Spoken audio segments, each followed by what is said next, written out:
Hey, what's happening, gamers? How's everybody doing? Welcome back to Mario Kart Wii. This is, of course, the Road to Mario Kart World. Thank you guys so much for watching the news video today. Got 2,000 views, that's not bad. Especially when I literally just threw that in. My program that I use to video capture commercials and stuff and trailers off YouTube broke. So I had to make do with what I could. I have now the shareware version of a program I used to have a license for to use. So that's annoying. But at least it worked. So if you guys have any more Switch 2 related topic videos you'd like to see, let us know. Like I said, I'm going to try to do this consistently once a week. Oh man, I got the hiccups now. That's awesome. So today's going to be the final Mario Kart Wii solo stream. And my goal is on this stream to be able to play 2-player with Amber once I complete the Mirror Cup, because there's really no reason to play solo anymore. The reason why I kept playing solo over the course of, I think we've been playing this game for about a week now, is because you can't unlock stuff with 2 players, I don't believe. So, yeah. So that out of the way, let's clear up the Mario Kart Wii thing. What is this, VP? This is pre-stream hug. But it's not. It's hug time. Okay. Easy, easy. No, we got all those cat scratchers here. Oh.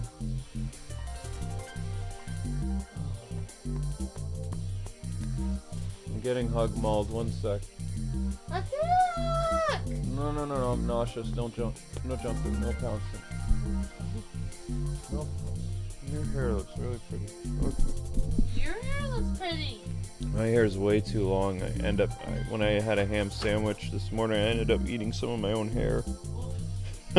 Wasn't used to that. I was like, what's going on with my sandwich? It's like, oh. So I think my hair is like too long now. It's like Kevin Sorbo, like Hercules, like.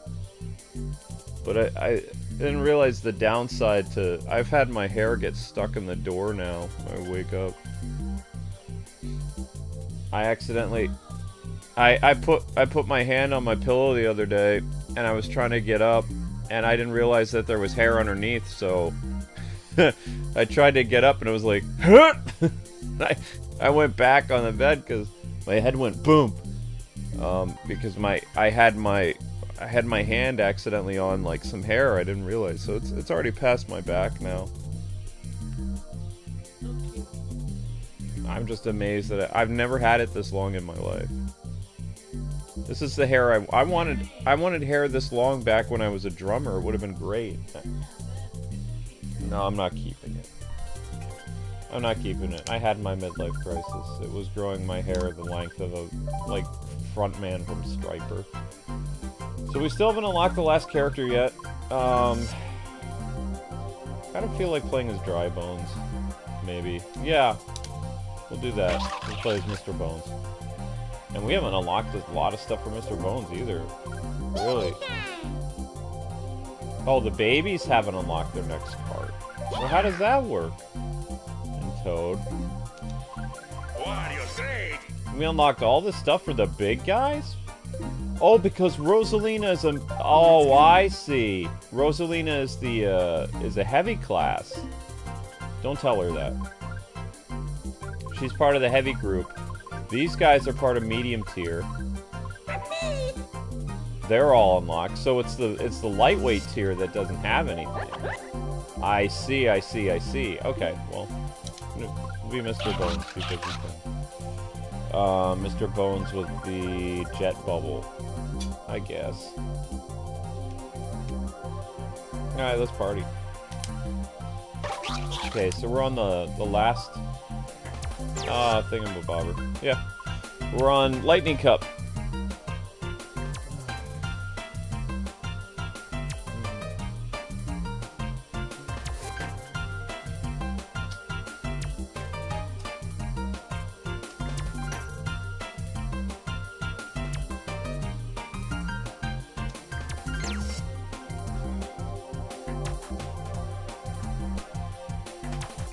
Oh, you find that funny that I got hurt with my long hair? Yeah, I'm just waiting to... So not only am I accidentally eating my hair when I bite into a sandwich now, I have to make sure that I'm wearing a ponytail. If I'm not wearing a ponytail when I eat, it's a problem. For some reason it was causing your video to go up by not having it featured. Huh? What? Your video featured. I don't care. That's fine. I did a good, and also guys on Twitter, on our Twitter, there is a huge list of all the games if you want to read them for yourself, like all the Switch, because we don't have a website where we can post articles, just a website where we can have our newsletter. So I found all the information I had about the Switch 2, what games are compatible, what games aren't, and then I put that list there on Twitter. If people want to have that for you. It's really not that bad. I was looking over it again. I mean, I'm bummed about Street Fighter 30th Anniversary because I love that game. I always play Street Fighter games on my consoles. Probably gonna end up getting Street Fighter 6 even though I already have it on PlayStation, but just because the idea of portable Street Fighter is really fun. Huh? Yeah, Toadetta's on the cover, but I haven't unlocked her yet. Maybe she's not supposed to be on the cover. Oh, this one's kind of nice. Oh, whoops. What did I let off my gas? It's that time of year again. Everybody always does those things. Hey, let's talk about YouTubers who we hate. I just hate being compared to actual people who hurt people. Yeah, I've committed the crime of Minority Report because I stood up for myself.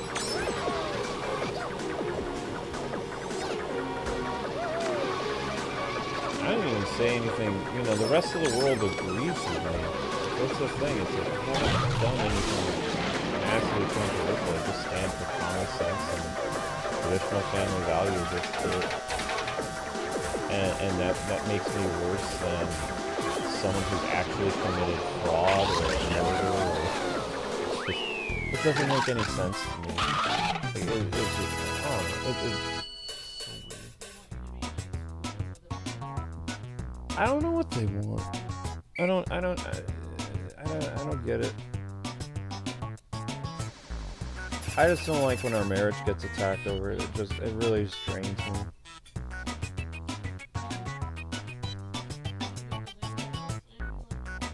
What? Because I like you! I know, I like you too. I just wish that they would stop, like, putting all their insecurities, like, I guarantee a lot of those, like, ex-fans and haters, they, like, the reason why they psychoanalyze our relationship is because they came from a broken home, they came from divorce, they came from, you know, probably, like, having parents that were, like, verbally abusive or physically abusive. Yeah, they're projecting, yeah.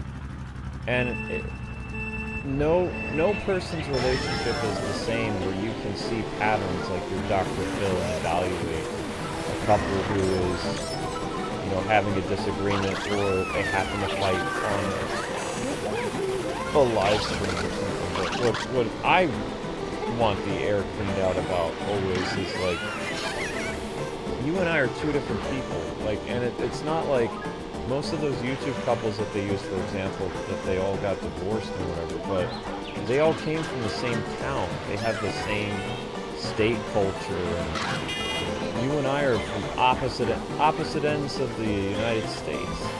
Like, I was born and raised in the East Coast, and you're the Midwest gal.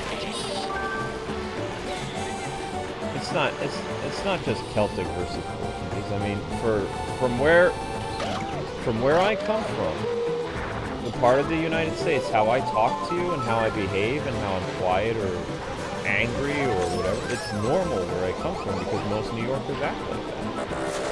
But when you put me, Amber is a bubbly, happy Midwest girl, I'm a New Yorker pessimist, so of course there's going to be differences on how we handle things, and it looks like I'm, you know, talking down to her, being rude to her. It's like, this is just matter-of-fact way of speaking of how New Yorker behaves. It's no different than how, like, a Midwestern person is super bubbly all the time. You know? And they also never take in my dyslexia or my ADD into account.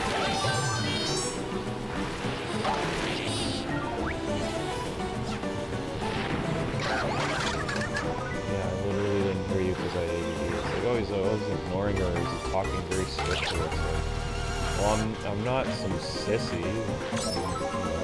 Got an alpha personality, obviously, because I came from a family of strong masculine men. They were all police officers and construction workers, and very, If like, I like strong.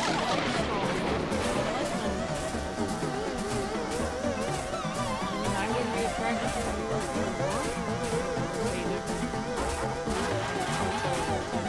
You want to know what it brings me back to? Do you remember that, not that YouTube couple, but there was another YouTube couple that one was a cooking lady and the other was a gamer, and they were getting ready to do their couples interview at the game station. And before, they were having a squabble, a pretty loud one. She threw her drink in the guy's face. And, you know, then they were called over by the game station to film, and she's doing her hair and she's acting completely normal, and he's like, you know, we'll talk about this later or whatever. And then they got on the microphone and they're like, hey guys, and they're acting like they're best friends, and then afterwards it's like they can't stand the sight of each other. Yeah. You know, these kids, they grew up watching these quote-unquote healthy YouTube couples, but these YouTube couples that they watched was just a lot of it where they were doing a character. Yeah, they were all character driven, exactly. And you and I, when we set out to do YouTube, is we just treated it like a radio show, like we're on-air radio hosts. Radio hosts have cool names. I mean, I even watch a married couple, or I listen to a married couple on the radio, and if something weird happens in the morning, like one of them, you know, wanted to go and the other one was late, like, and they got frustrated, they will actually talk about it on the air. They'll be like, well, this morning, you know, blah blah blah, he didn't have his shirt ready, and, you know, we went, so I just left, and, you know, I'm glad I see him here at, you know, work, but, you know, I was a little frustrated about that. But that's how marriage is, and, like, they're just real talking. If you can find me a couple like us that works together 24/7, and they don't have any type of, like, I wouldn't say we have an animosity toward each other. We work together all the time, so we clash. I you know, if you're gonna compare me to literally monsters, like, I mean, real monsters that, you know, cheated on their wives, left their kids, got divorced, all this stuff. Well, like, most of these people that acted crazy, like, with me, like, a long time ago, like, oh, I'd be better for you than most of them. Number one, I didn't know them. Number two, I didn't know them. I was already married by the time they said that. So that's toxic to get on a married person. But also, like, people don't even, I mean, I'm way older now anyway, so I just find it odd that people still don't know a relationship. When I'm probably older enough to be their mom, they probably don't psychoanalyze their parents. They think that you're like that girl who stays with the serial killer out of, like, you know, she fell in love with her first. But you've never serial killed them. That's what I'm confused about, like, why are you serial killers and you never killed them? The lore for what's interesting is the K-Wing lore every year gets, so now they're spreading rumors that, like, apparently I yeeted 5 people. When did that happen? I mean, as far as I know, I never, like, everybody who I got into a rumble with, they all walked away with bruises and stuff, and I never... Yeah, but it feels like those people are intimidated by you because they obviously have never taken martial arts, because if they had, they would know that. Oh, I would hand them their lungs if they... But I'm just saying, like, it feels like they're intimidated by you. Good. That's what it feels like why they're making up stories, because it feels like they kind of are, like, jealous of them or something. Anybody can take martial arts. It has to do with self-discipline and all kinds of stuff, but no, they have a right to be worried about me because they make me mad enough, yeah. but you wouldn't unless they tried to punch you. Oh, yeah, well, if they took a swing at me, yeah, then I'd have a big smirk on my face because I'm going to town. In the 30 seconds that fight's going to last, I'm going to do a lot of stuff to you. So you take a swing at me, you better not miss. I mean, it's more like, I mean, that's one of the reasons why I really felt safe. Like, I grew up in a bad neighborhood, so, like, when I was going on a date with you, I felt really safe knowing that you took martial arts, and I felt very protected. I don't really know what, so you taking martial arts so you can be protected with me is bad? I don't really understand. Well, I mean, I didn't take martial arts because of you. I took it because of bullying. It only benefits you if you took martial arts. And also, people that haven't taken martial arts, they're a lot more likely to hurt their wife or girlfriend than someone who has. Because one of the things that they teach you in martial arts is how to not react to things. Well, I mean, And that's like whenever, if I have said something mean to Luke, he just doesn't say anything and I walk away. Which Luke has one of the most self-control that I've ever seen anyone have in my life. Usually people snap back, but Luke doesn't.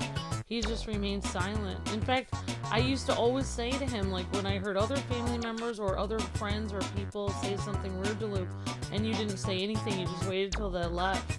I was surprised because I was like, oh my gosh, don't you feel like snapping back at them? And you're like, it's not worth it. well, I mean, fighting with a girl, and this is just from my personal experience, because Portuguese ladies are very, what's the word I'm looking for? Feisty. Yeah, we'll go with feisty. They're very feisty, very opinionated. And in the Bible, it teaches that a kind answer turns away wrath. So my mom, when my mom would come home really angry, mostly because she got abused at work or whatever. You know, she had a really nasty boss. Whatever. She loved teaching kids, but she didn't like the what do you call it? She didn't like the work environment. Unfortunately, when she would come home, she would take out her verbal aggression on her kids. That's why when my mom retired as a teacher, it was the best day of my life, but I was already an adult. But that's besides the point. My mom would come home, and she'd be really angry, and she'd say all kinds of stuff. And with women, when women get very emotional, no offense, well, you guys tend to go off quite a bit. And if a man says something in response and a reply, then that's basically like throwing gasoline on the fire that's already going. So what I learned to do is I took my dad's approach, and I just let my mom rant, or, you know, whatever, and then eventually they calm down. And then once everybody's calm, then I open up the thing for discussion, like, hey, this is what's going on, blah, blah, blah.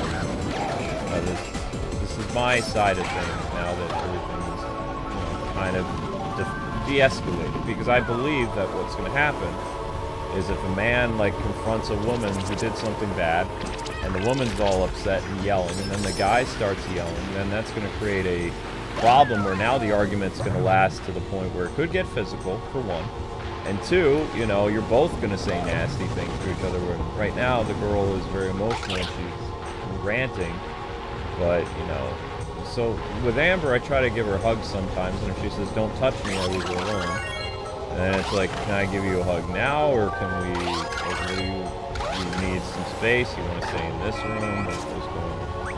And it's like, alright, I'll talk to you later, and then I'll go downstairs, or whatever. But, I mean, it doesn't happen all the time, but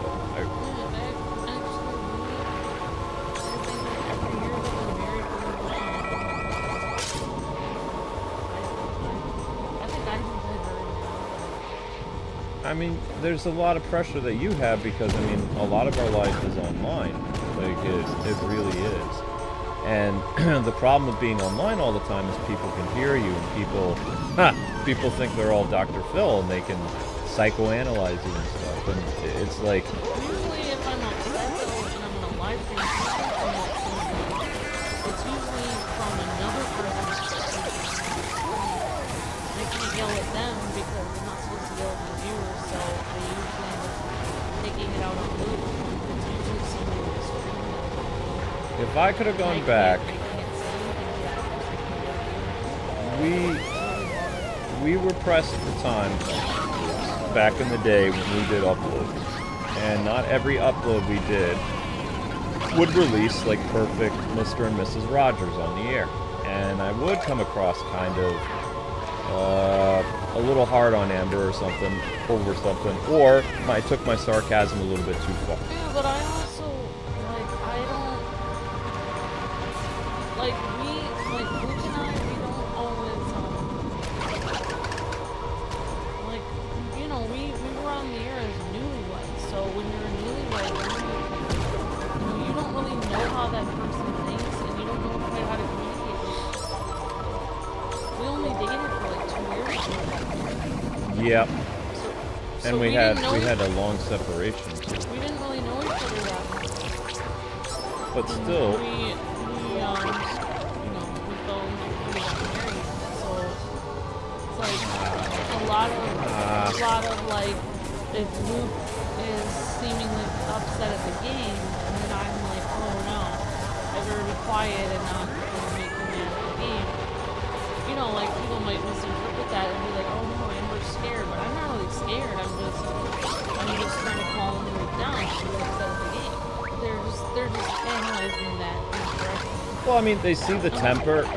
And also, my husband has ADD, so, you know, it's not a good idea, like, if Luke is, like, saying, this button isn't right, and the whole chat is saying, you're pressing the wrong button, and Luke is saying, no, I know what button I'm pressing, and he's getting heated because of his ADD, and he's getting frustrated because of his learning disability. I won. I'm not going to then go in and start explaining to Luke and just act normal. I'm gonna start getting quiet because I'm gonna let him diffuse like himself, because he's actually struggling with his brain against the world. Like, that's not something I can actually help him with. Like, I can't actually help him when he has ADD problems. I can't help him at all.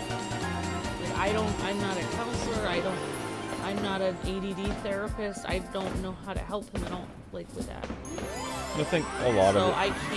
So that's why I just remain quiet, and then people think, like, I'm upset or I'm afraid of you, but I'm not afraid of you, I'm just waiting for you to sort that out, because you're having problems communicating, like, with things, or problems understanding the game or something, the text isn't clear. That's part of it, but I think a lot of it too also has to do with a lot of these people from the comic book side and things. They watched our channel because we did Lego and we did other stuff. When they would actually watch real gaming stuff that we would do, like fighting games or, you know, action games, and it wasn't the cutesy Animal Crossing and Skylanders and Disney Infinity and stuff like that. I have gamer rage. And what they don't interpret, because they're not very smart, like, haters aren't very smart, but when a person has gamer rage, they're usually putting their rage toward something else, not a person, they're putting it toward the game. And, you know, they see the person getting mad and like, oh no, the whole red flag thing on TikTok or whatever. Red flag, he's angry. Amber's in danger, that kind of stuff. It's like, but I don't feel feel in danger because I grew up with my brothers that had gamer rage, and they'd be like smashing the controller and be like, what the? Right. And they'd be screaming at the TV. Even like next door, you hear the guy. I mean, it's the same as yelling at your football team that's losing. Like, are you gonna say everyone's in danger in a house where a guy's yelling at his team because they're not winning? Now everyone has to leave the house because someone's yelling at their team on the Super Bowl day. Like, it's the same thing. You're just getting like passionate about the game, basically. I want to say passionate about the game. I am mad at the game. So yeah, but you're allowed to be. When I would yell or act like, you know, kind of like, don't bother me or whatever, one, concentrating, and two, like, I'm mad at the game. I've even explained over the years, like, if I get mad at the game, I'm not mad at Amber, I'm just angry, and Amber happens to be here, or a guest happens to be here, or whatever. And, you know, for people who aren't from the 80s and 90s, they don't get it, because, like, nowadays, games are so easy. I mean, this is a game from almost 20 years ago, but games are so easy that there's no,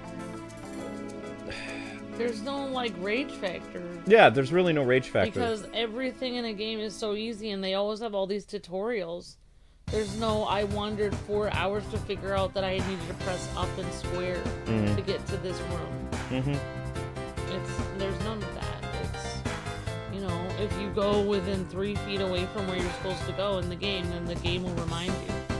Do you need help? Do you need a hint button? Do you need a golden banana? So the games today are just for idiots.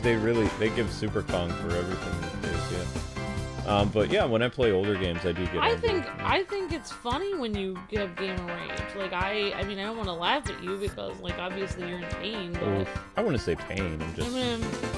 I think it's kind of. I think it makes the stream more exciting, and like, I think it's, you know, you're getting into it. Like, I don't really have any problem with it.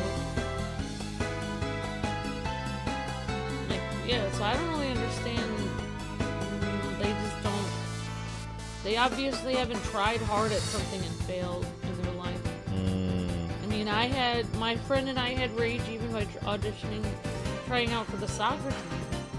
You know, we tried out all year for like 6 months, and 2 of us didn't make it.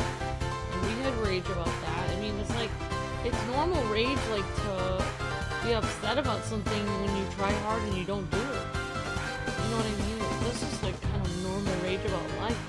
Yeah, but the thing I was getting at too, like when a couple works together 24/7 and they own a business like a pizza chain or an Italian restaurant, you go to an Italian restaurant where there's a husband and wife that own the restaurant. They'll be like, hey, what did you do with the... They'll be bickering, they'll be doing whatever, but you know, it's because there's work life and then there's life. The thing is, if you're not going to work with your spouse, and you go and you work with another woman at a pizza restaurant and your spouse is at home, and you're bickering and you're having high and low emotions with the other women you're working with at your job, and you know, you're kind of like going through all those emotions, working hard, trying hard, oh, this order fell through, this customer was rude, now we have to make this again, and you have to work hard and struggle. Now you're working hard and struggling with another woman at a job. It's very possible that by having to experience all those highs and lows and struggle with this other woman at another job, you could end up cheating on your wife because you actually create a bond by going through highs and lows with somebody else. That's why I want to experience Luke's gamer rage, and I want to experience him trying hard and seeing him fail and then seeing him succeed. I don't want to just be here for the success and only be here when he's not raging, because then I don't experience all of Luke. Then I would have to go get I would have to work somewhere else, and another person would potentially be working with Luke a lot, who could possibly be female. There's been several times where Luke has had to work with a female for like YouTube, like he has collaborated with them, he's worked with them. The one girl that I really admire, that I'm thankful she never hit on my husband, of course she already had a boyfriend at the time, was Rachel, and I think she's super cute. She does cosplay and everything. Oh, I remember her. She's drop dead gorgeous. She's like a model, but she never hit on Luke ever, and they worked very closely together. And I was very thankful for that. But other people did hit on Luke that weren't very pretty. One lady that was a Nintendo contact hit on Luke a lot. And that made me very upset. That made me stressed out. It made me very upset. Because she was just talking hours and hours with Luke for no reason and laughing. And I wasn't allowed to be on the phone call. And she only wanted to talk to him. And most of the conversations did not seem work-related at all. And it was stressful. It was very stressful. But, yeah, I mean, like, people end up dating people they work with. So, the same with me. Like, I didn't want any temptation myself. That's one reason I like to work at home. Because, you know, when I was younger, like, I, you know, was very curvy in high school. And I had a lot of people hit on me, and I didn't want that. I didn't want a lot of people to hit on me. I'm a one-man woman. I'm a one-guy woman, so I don't want that, you know? So I it's funny that people like have this odd idea that I'm being kept at home. I'm being home by choice because I don't like being surrounded by a bunch of guys like staring at me. It's very stressful. I don't like it. A whole bunch of bad things can happen in that situation. I don't want anything bad to happen to me. Like I want to be home where it's safe. I have my very cute and very sweet and gentle and quiet gamer guy who knows martial arts and who can like protect me if there's a problem. I feel very safe at home. So I actually don't feel safe outside my home. I got nervous when I was in line. When I was in line for the Switch 2, there was like, out of the whole line of people, there was 4 girls and like 50 guys. That was a little bit stressful. I wasn't used to being around that many guys at one time. It was a little bit stressful. I wished my husband was there because I felt very intimidated and a little bit stressed out. But I was really glad to come home and see my husband again. So yeah, I don't know if I oversaid everything, but Fine, you gotta finish your stuff so we can play. sorry. So, in order to unlock Toadette, I have to do time trial. So I'm gonna do time trial for a while. It says I have to play time trial mode on all 32 courses, but it doesn't say I have to beat it. So I guess I'll try that. Yeah, but still, it's like, if you're gonna compare people to stuff, like, my reasoning would be, like, if you're gonna go and do that, it's like, at least, you know, compare us to someone who's actually similar to us. Like, a couple who just shows up and they work together briefly for a video is not the same as a couple who's literally working together 24/7. You're not gonna have the same dynamic between the two of them. It's all for the camera. It's like smile for the cameras type situation. Where did the blue Falcon even come in? Who has the blue Falcon? Is it Mario? Mario, yeah. You give it to Mario? No. Wait, who has it? Weird.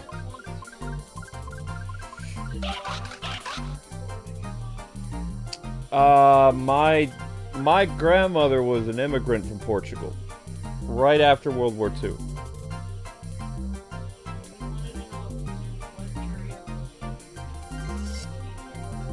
What area Portugal grandma was from? Well, I can't ask her because she passed away this year.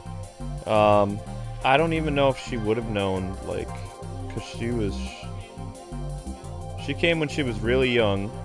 She lived in several Portuguese places in the United States. She was in Springfield, Massachusetts, which is a heavy Portuguese community, like 40, 50 years ago, 60 years ago. Then she moved to New York, and there was all kinds of Portuguese people in New York.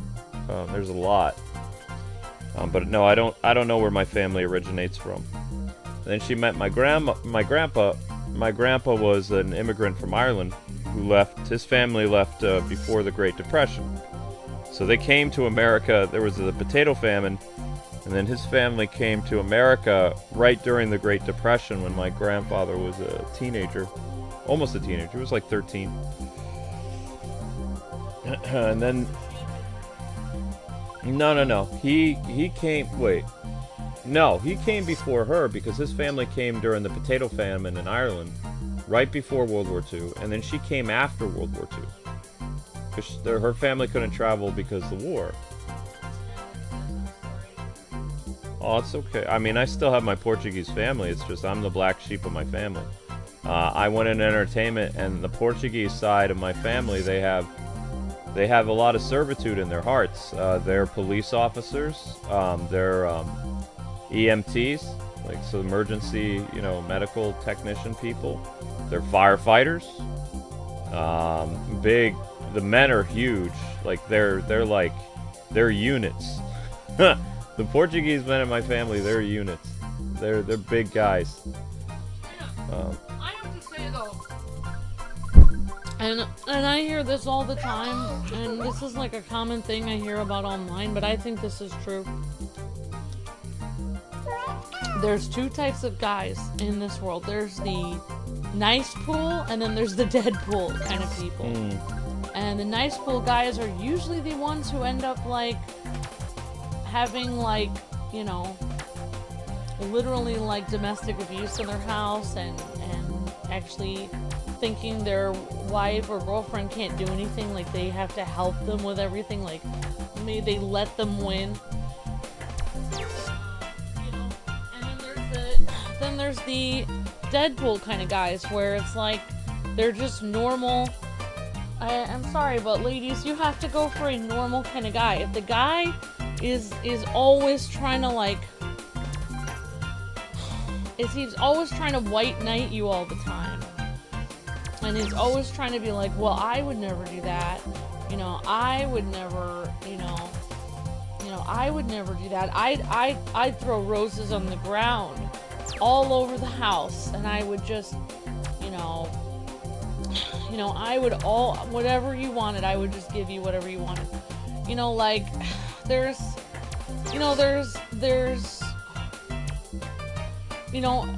it sounds like a good idea. There's the kind of guy where it sounds like a great idea, like, oh, this is great, like, I'm gonna marry an imaginary K-pop star that's gonna throw roses all over the place every day. But at some point, you're gonna realize that, you know, if a guy is throwing too many gifts at you and they're always complimenting you and they don't even expect, they're not even having a real relationship with you, like to the point where, you know, they don't even have any self-respect for themselves and they'll just kind of let you walk all over them, etc.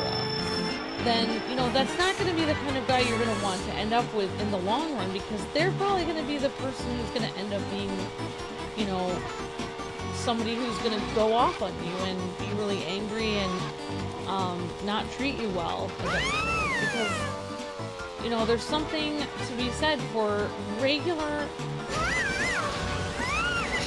guys that are just quiet and work hard, and, you know, they're not going to come home with 4 dozen roses all the time, or maybe they're not always going to, you know, go out of their way to join your women's book club and, you know, all this stuff like this. You know, they're just doing the best they can and being a guy, and, you know, they have their own interests and they're quiet and they just work hard and care about you, but maybe they don't, you know, say all the things you want to hear them say. That's the kind of guy you want. It's a normal guy. That's the kind of guy you want, because the guys that have all this flourishing stuff and they have the man bun and they are wearing shoes without socks and they're, you know, they always are saying the right thing, they're always like being over complimenting you and stuff. That's the kind of guy you really need to watch out for, because that's the kind of person that, you know, their relationship will be, maybe it will be okay for like a year, but after that, their real personality is probably going to show through. Like that guy who played Vegeta, the voice actor for Funimation or whatever. Like, you know, it's like he's really a bad person, but he acts like he's all, you know, like the kind of people that openly say, like, I'm for women, I'm a meninist or whatever. Like, or not a meninist, but they're like, I'm a man feminist. Yeah, you don't want to end up with a man feminist. Like, that's crazy. Like, what? I don't have any problem with guys that care about women's rights. It's just that the reason why they're saying out loud they're a man feminist, like, I mean, by all accounts, Luke is the biggest man feminist ever, because he wanted his wife to be part of his, you know, channel. So, I mean, there's nobody who's really done more to help a woman's career than my husband. So, but I'm just saying, like, you really don't want guys that sit here and overly, you know, talk about how great they are to women, how wonderful and how much they are, you know, like that they're such great people and they're such nice guys. Like, you know, that's what you have to watch out for, because why do you have to, if you're such a nice person, you're such a great person, then why do you need to prove it all the time unless you're trying to hide something? And that's why, like, you want just a normal, decent guy, not somebody who has to constantly toot their own horn saying what a great person they are, because usually that kind of person is hiding how shady they are. And my husband is a normal person. He just acts normally. He doesn't change his personality. You know, he doesn't put on a show while we're streaming and try to like. He does what he says and he says what he does. He doesn't have like this alter ego where he treats me like 1,000,000,000,000 times better on the stream and then off stream is mean to me. He's exactly the way he is on the stream in real life, which is a normal human being. But what Luke is saying is many guys, like he was talking about that YouTube couple, many guys will treat their wife or girlfriend like they're the Queen of England on the stream, and then off stream they'll be really mean. Well, most of the YouTube couples that we knew, and we knew a lot of people, and I'm not going to knock someone else's private life because it's none of my business, but they didn't stand the test of time. Like, most of them would joke around, hey, this is my starter wife or whatever, and, you know, the next time we saw them at convention, they were married to somebody else, or they had a girlfriend, or they had a side chick, or, you know. For me, and I know that everyone is different, I know non-religious people are different, but for me, if Luke didn't marry me before we lived together, that would be the coolest thing he could have done. Like, I needed Luke to make a commitment to marry me before we lived together. Yeah, that was the most important thing. So comparing me to all these secular, non-religious people saying like somebody else would be better for me, I would never end up with any of those people because none of them are religious. I needed a guy who cares about God and his rules for making a commitment to women before marriage, because I would feel violated every second I was in the house with a man that wasn't married to me. I would feel abused every second that someone didn't marry me. I would feel taken advantage of and abused every second they continue to live with me. It would be horrific. So Luke marrying me before we lived together is the most noble thing he could have done, and that's the most thing I care about.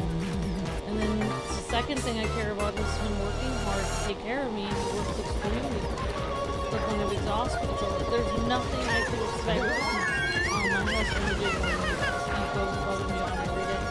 I could never, if something had happened to us, I would never find somebody even 100th as good as him in a million years. It would be the stupidest thing I could ever do. Oh. Yeah, you gotta finish. The only couple that I met that's similar to us, though a little different, and we never really got to know them, was the people behind Game Theory, is a husband and wife where they work together all the time. But even they, like, they have a whole staff of people so they can lighten the load. It's just the two of us.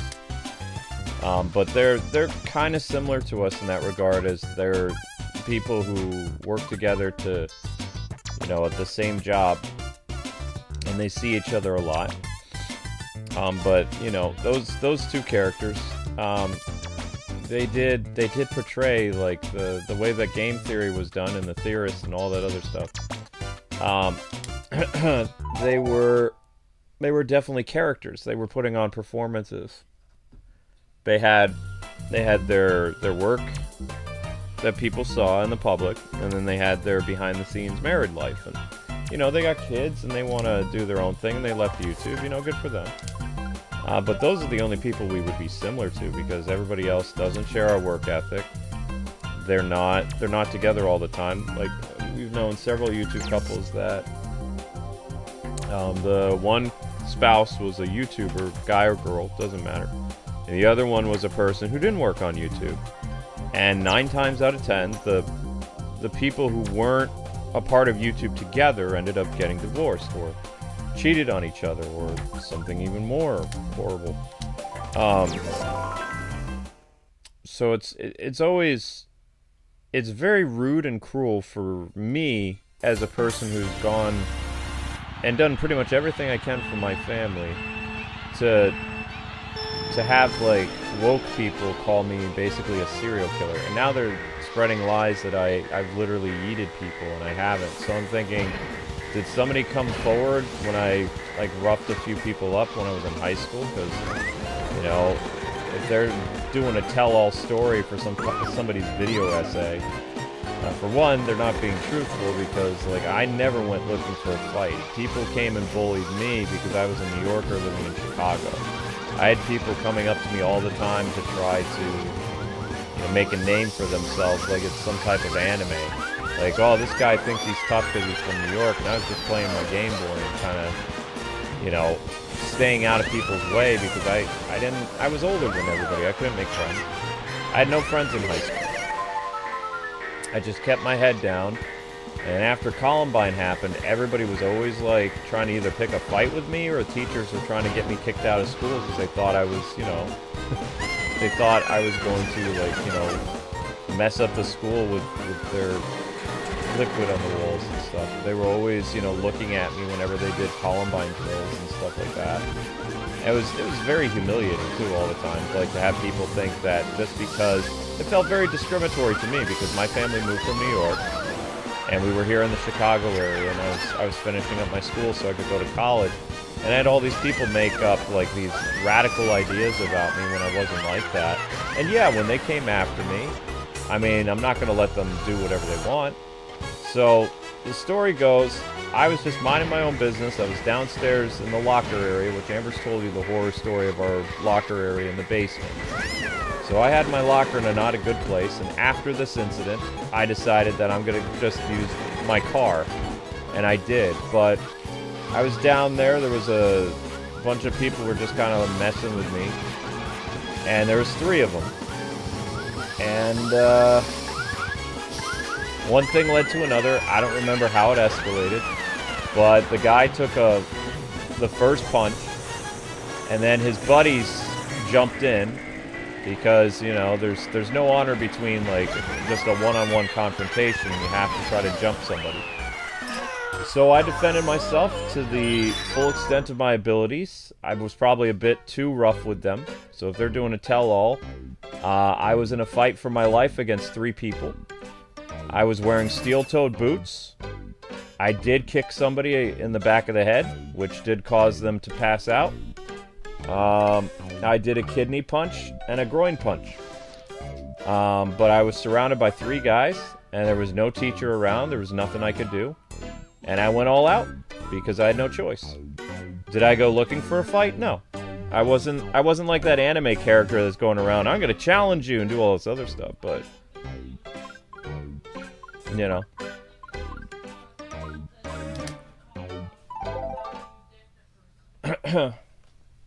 I didn't do anything, you know. And after that incident, I never hit anybody again at school. I only blocked punches or threw people with like judo. That was it. And I only had another confrontation in the boys' locker room, and I didn't hit anybody.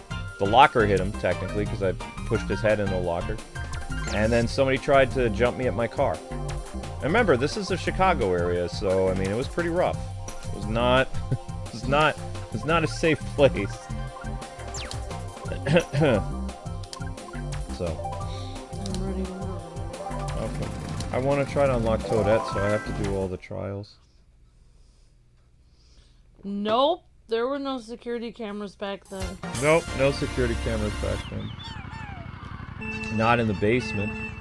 Oh yeah, I've heard that, Alex, that Portuguese people have some Celtic blood in them. And in fact, I was listening to that the Celtic Empire used to be, I don't know if it's called the Celtic Empire, but the Celts used to be all across that whole area, including like Spain, Portugal. So yeah, Portuguese and Spanish people are related to Celtic people. Which is crazy because it doesn't seem like they would be, but they are. Which is weird because Luke's grandpa is Irish and his mom was Irish. And his grandma was Portuguese. So in reality, they probably both had a little Celtic mix in them. They were also from 2 different Catholic families, and apparently back in the day, there was a thing that 2 different types of like Catholic churches would not get along together. Yeah, Irish Catholic versus Roman Catholic. Yeah. So Grandma was a devout Roman Catholic, and Grandpa was a not so devout Irish Catholic. Irish Catholic is different because I've researched a lot about St. Patrick, because St. Patrick is the one who basically established the Irish Catholic basically tradition, but I believe he did not get trained in as a Roman Catholic bishop or whatever. He went to another Catholic place. He did not feel that he should get trained as a Roman Catholic. So I think he went to Gaul or something, not where that is, but at the time that he was trained somewhere else that was not part of the Roman Catholic Church, and that's why he was able to make Celtic Christianity different than regular Roman Catholic Christianity, because basically what he did was, at the time the Roman Catholic Church was incorporating like basically things from the Roman Empire, and some of them, like the remnants of the Roman Empire. You know, you had the Roman Empire fell, and then you had the Holy Roman Empire, and then as that was like dwindling or whatever, as the Roman Empire was dwindling, they still kept some of the practices from the Roman Empire, even like horrible torture things and stuff like that in the church, which is terrifying. They didn't actually get that from the church, but that was remnant from the Roman Empire. So the Celtic Christianity was different because instead of tearing everything down, St. Patrick decided to build his like little church or little mission thingy right next to the leader, the tribal leader of each town in each place. And so instead of tearing their culture down, he worked with their culture. So that's why Celtic Christianity is different. It became completely different. So the way, in fact, there was a famous letter written by St. Patrick, where basically there were newly converted Celtic Christians, and the Roman Catholic Church started attacking the called them heathens, even though they actually did convert. You know, you could just do the short version though. I don't know how to explain it in short, but basically he wrote a soothing letter to them and said, you know, you're actually killing your brothers and sisters in the faith. He said, you know, because they're from a different country than you, you're assuming that, you know. So he did not fall in line with the Roman Catholic Church. You could have just said that. That's basically what it is. Fall in line with the chose church, to and do they it had differently. squabbles. Squabbles that led to other stuff. So let's move on. Because I don't want a history lesson. I'm not trying to give you a history. I'm trying to say it in the way that I remember from all the documentaries I watched. Right, but we'll be here all day. All right. You know what? Forget it. I completely forgot. I'm trying to get, in order to unlock Toadette, I have to do a bunch of trials. Also, here's another fun fact. I'm medicated from all my problems, so like, when I first get up, if I appear like kind of mean to Amber, I'm under medicine until at least, I don't remember how long this lasts. This lasts a while. Usually the first stream is my wake up stream. A lot of it is like Luke's ADD. Like I even explained that to people earlier. It's like years ago, and I've given up trying to explain it. It's like people say, I say something and Luke doesn't respond. Well, that's ADD. Like that's classic ADD. Like he's not going to respond to everything I say because he can't hear everything I say because he's distracted. You know, you talk a lot. But also, it's like when Luke says to me, like when he's really mad, and I start at the game, and I start talking to him, and I say, "Oh, did you want a sandwich or something?" And he's like, "Don't talk to me right now." Like, there's factors. He's literally warning me because he's trying to say he's trying to let me know I am on the edge. Like my ADD is overloaded, and I can't control myself right now because I'm stressed out. And he's letting me know, like, as a warning, like, well, don't talk to me. He knows that I know that he has severe ADD. But there's aspects to it. Like when it comes to gaming, as long as I haven't been failing at the same thing over and over again for 30 or 40 minutes, I'm pretty chill. But once I get to that point where I can't proceed without full concentration, and Amber's doing whatever Amber does. Amber likes to talk about documentaries. We're two different people with two different interests. Amber's fascinated by book-related stuff. I regale you guys with tales of the game industry. Amber likes to talk about books and documentaries that she's read, or music, or start talking about Bach and composers, whatever. There's a time and a place for that. When I've come to the point where I'm doing really poorly in something, and there's no way for me to get through, I have to fully concentrate. And then I have to tell Amber, you gotta zip it, because I can't. I've reached the point where I can't concentrate on everything that you're talking about, because for one, she's not going to get to the point anytime soon. And two, like, all I'm hearing is Amber talking and I can't focus on the task at hand. And ADD people usually can focus, but there's basically a breaking point for us where it's like frustration lies in it. And it's possible, I'm not saying this is likely, but it's possible I was misdiagnosed as a kid, because we didn't have autism back then. You know, and I do fall in line with some of the aggressive aspects of autism, but, you know, when I was a kid, they called it ADD and dyslexia, so, you know, right. In fact, they weren't really nice to kids with ADD back then either, because a lot of teachers really didn't believe it either. So they, you know, it was a difficult time for my upbringing in school and stuff, because, like, you had one teacher that would believe that you have some type of mental, you know, school-related issue with learning disabilities, and then you have teachers that didn't believe in the learning disabilities, and they were even harder on you. Yeah. It wasn't this time like, oh, okay, yeah, your kid is autistic, of course we're gonna help out with this or blah, blah. None of that stuff existed.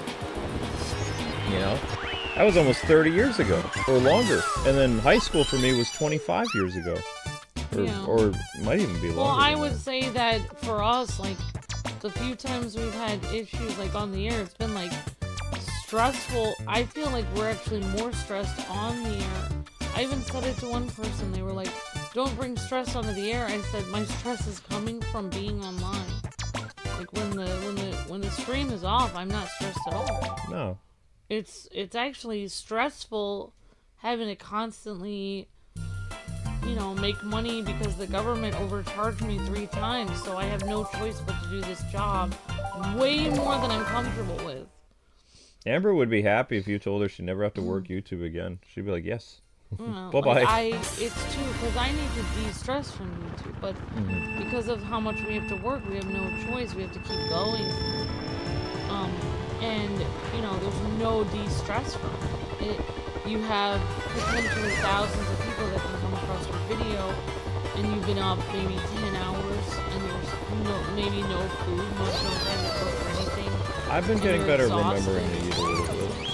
Yeah, but I don't always have time to cook, and then if I do cook, I don't always have time to clean. Yeah, I was having a similar. This is freaky, because I was having a similar conversation with my dad. He was like, "Isn't there another, like, platform you guys can go to?" I said, "Not one that pays like YouTube." Because we have no choice. Because if we actually would quit our YouTube job at this point, we'd probably end up both in jail. Because we have to pay so much money to the government because they overcharge us. They'll just throw the guy in jail. Well, I don't want you to be in jail. I know, I'm just saying, the only if way... If you go to jail, I'll go to jail eventually because I can't pay my bills on my own. I actually don't know what would happen with that. I think they just punish the one person. I don't... Luke, I would have to literally work 4 times as hard because I'd have to keep visiting you all the time, and that'd be a lot of gas. Well, that's sweet that you would visit. I thought you'd just leave me there. Why would I leave you there?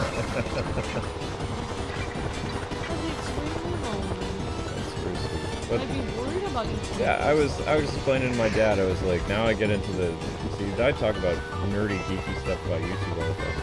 It's like, so let me put it to you this way, Dad. I said, YouTube pays a certain amount, And then they did this thing, but Rumble, who basically has YouTube's uploader from like 2009, the DSL years, takes too long for us to upload our videos, and they did offer us to live stream on their platform. But what they were offering for incentive, that wouldn't even cover what we would make in a month. I said we would be getting a pay cut to go to this place that has terrible technology, you know, and it's an echo chamber for one political side, and that's not something I thought we they want. said it was uncensored for everything. Yes, they say that, but I mean, it's a... Like, Twitter used to be a place where the left would congregate, and Tumblr, like, Rumble is a place where there's, like, a lot of right side thinking. Oh, I thought it was just people wanted uncensored stuff. And Kick reached out to us, and they said, hey, we would want you to be exclusive for us over YouTube, and we can pay you this. I looked at their CPM, I looked at what they would pay when live streaming. It's 50% less than YouTube, and Twitch is about 35% less than what YouTube would make for live streaming and uploads and memberships, and Twitch gets an insane cost, like, of your subscriber thing. Like, when the people do subscribers, they're getting less money. So, I mean, for me, it's all about the money.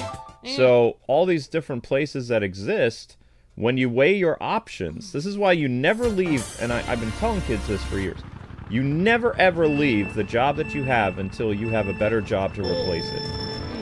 And thank you, Jessica, for Amber's very understanding. Yeah, I mean, like, well, this is how I see it, Jessica, and, you know, and I know you, I thought you said you have ADD as well, so I had a friend in school that had ADD, and she was a genius, and she didn't know it because she had ADD. Didn't know how smart she was. And I feel like you're probably, you know, the same, or a lot of people with ADD, I feel like you guys are very smart. You may not even be aware of how smart. The only reason I took that IQ test is because I was tired of people calling me stupid, and then when I found out that I had a higher IQ than my teacher who was abusive to me, I put the test in his face. He got a 109, I got a 130. So I flaunted that in his face. I thought I'm pretty sure you were higher than him. Probably, but I was really mad, so I was like, you know, I was like, stuff it, because you called me an R word. What? So I flashed my IQ test in front of him, and I said, you're the one who's stupid. What I'm trying to say is, like, okay, let me make an example. I'm not really a nice, I don't know, maybe I'm nice, but You're very nice. I can see that Luke is, there's not, like, he's one in a million. Like, I would never find a person as kind as Luke to me. And the reason why is because people with ADD, they're very loyal. Like, one thing about people with attention deficit disorder is, and like people have said this online and everything, if you find a friend who has attention deficit disorder, you never want to lose that friend. Because people with ADD generally don't try to manipulate you. It's like, it's one of their character traits that they can't really do that because it's not part of their personality. So, I would be a lot better at this whole entertainment thing if I could lie. yeah, exactly. So that's one of the things. Nice, my ears get all red. I would never. I see Luke as just like in the movie like Aladdin. Luke is like a diamond in the rough. Like, there's a reason why Princess Jasmine ended up with Aladdin. It wasn't just because she happened to meet him. It's because he was one in a million. He was one of the kindest people she ever met. He was charming and sweet. He had his little monkey, Abu, and she fell in love with him because he didn't act like everyone else. All the other guys just wanted power and money, and they wanted to use her as a pawn to get ahead in life. What did Aladdin want? He actually fell in love with her for her. He really liked her. That's the same with Luke and me. I had a lot of guys in high school and people trying to use me as a pawn. And I found one guy that actually liked me. There's no way I would mess that up. I'd be an idiot to mess that up. So yeah, I mean, like, when Luke gets upset at a game or something, I try my best to be like supportive and stuff, but I'm, you know, in a way, I'm kind of selfish because I want to, you know, I want to, no, I want to make sure that I'm a good wife to him because I really appreciate him as a good husband. I would never want to lose what I have. You're very nice. It's kind of selfish though, because I just want to keep my cute husband. You say so. And if I lost Luke, I'd have to deal with non-ADD guys, and that would be a nightmare. Regular guys without ADD, they can manipulate and lie all they want.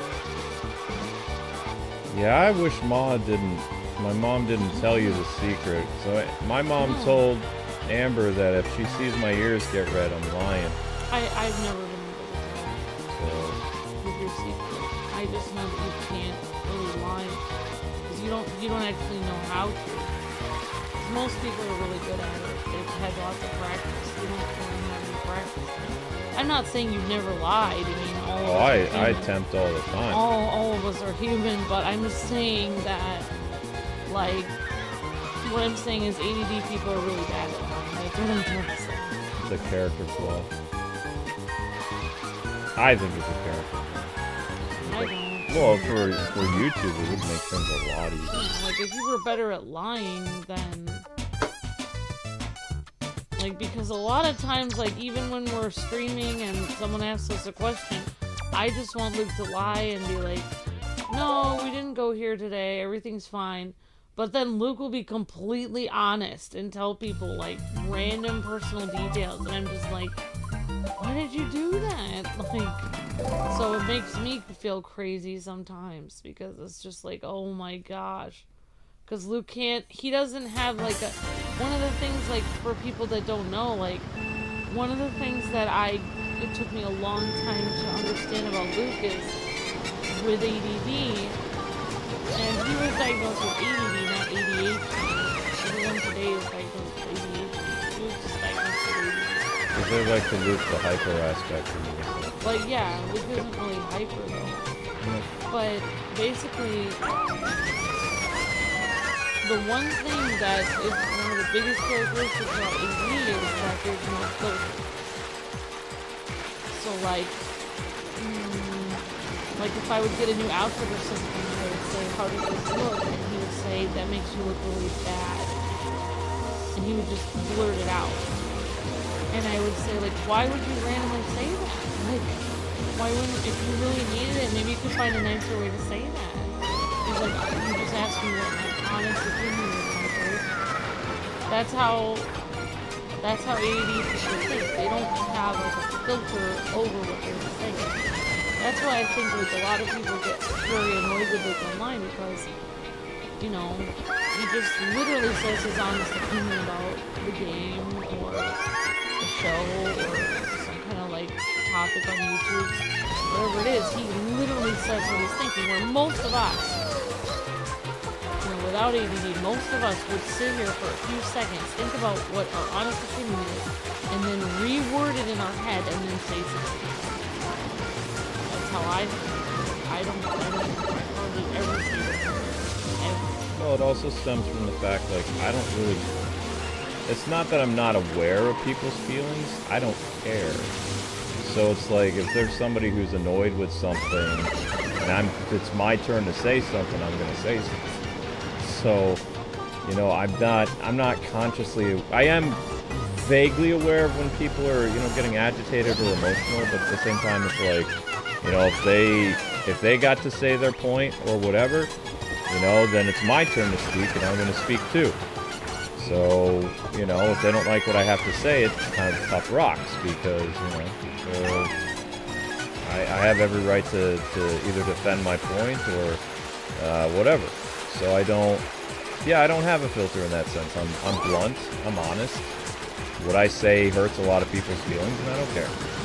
Oh, do you think Aladdin just wanted a better life, Jessica? I mean, I don't know. I think Aladdin really cared about this. Are you talking the 90s movie? The 90s movie, Aladdin was looking for... he was looking for love. He was like, man, it'd be great to meet a nice girl and stuff like that. When he met the princess in the marketplace. Like, his whole life changed, kind of, and if he hadn't been attacked by Jafar or whatever, things would have worked out really well. Or at least he thought so, because he thought he met another girl in the slums. If he really wanted just a better life, think about it. And I understand what you're saying, like, I totally understand, like, if you still hold your opinion, Jessica, but if he really just wanted a better life, then his only wish would just be to be rich and be a prince. Like, his whole reason for being rich and being a prince was then he thought, well, now I have a chance with Jasmine. Like, he wasn't even thinking about all the riches. He was just thinking, wow, like, I hope I have a chance with Jasmine. Like, he really pursued her, like, hard. And then when he found out that things weren't working out with her, he didn't even care about the riches.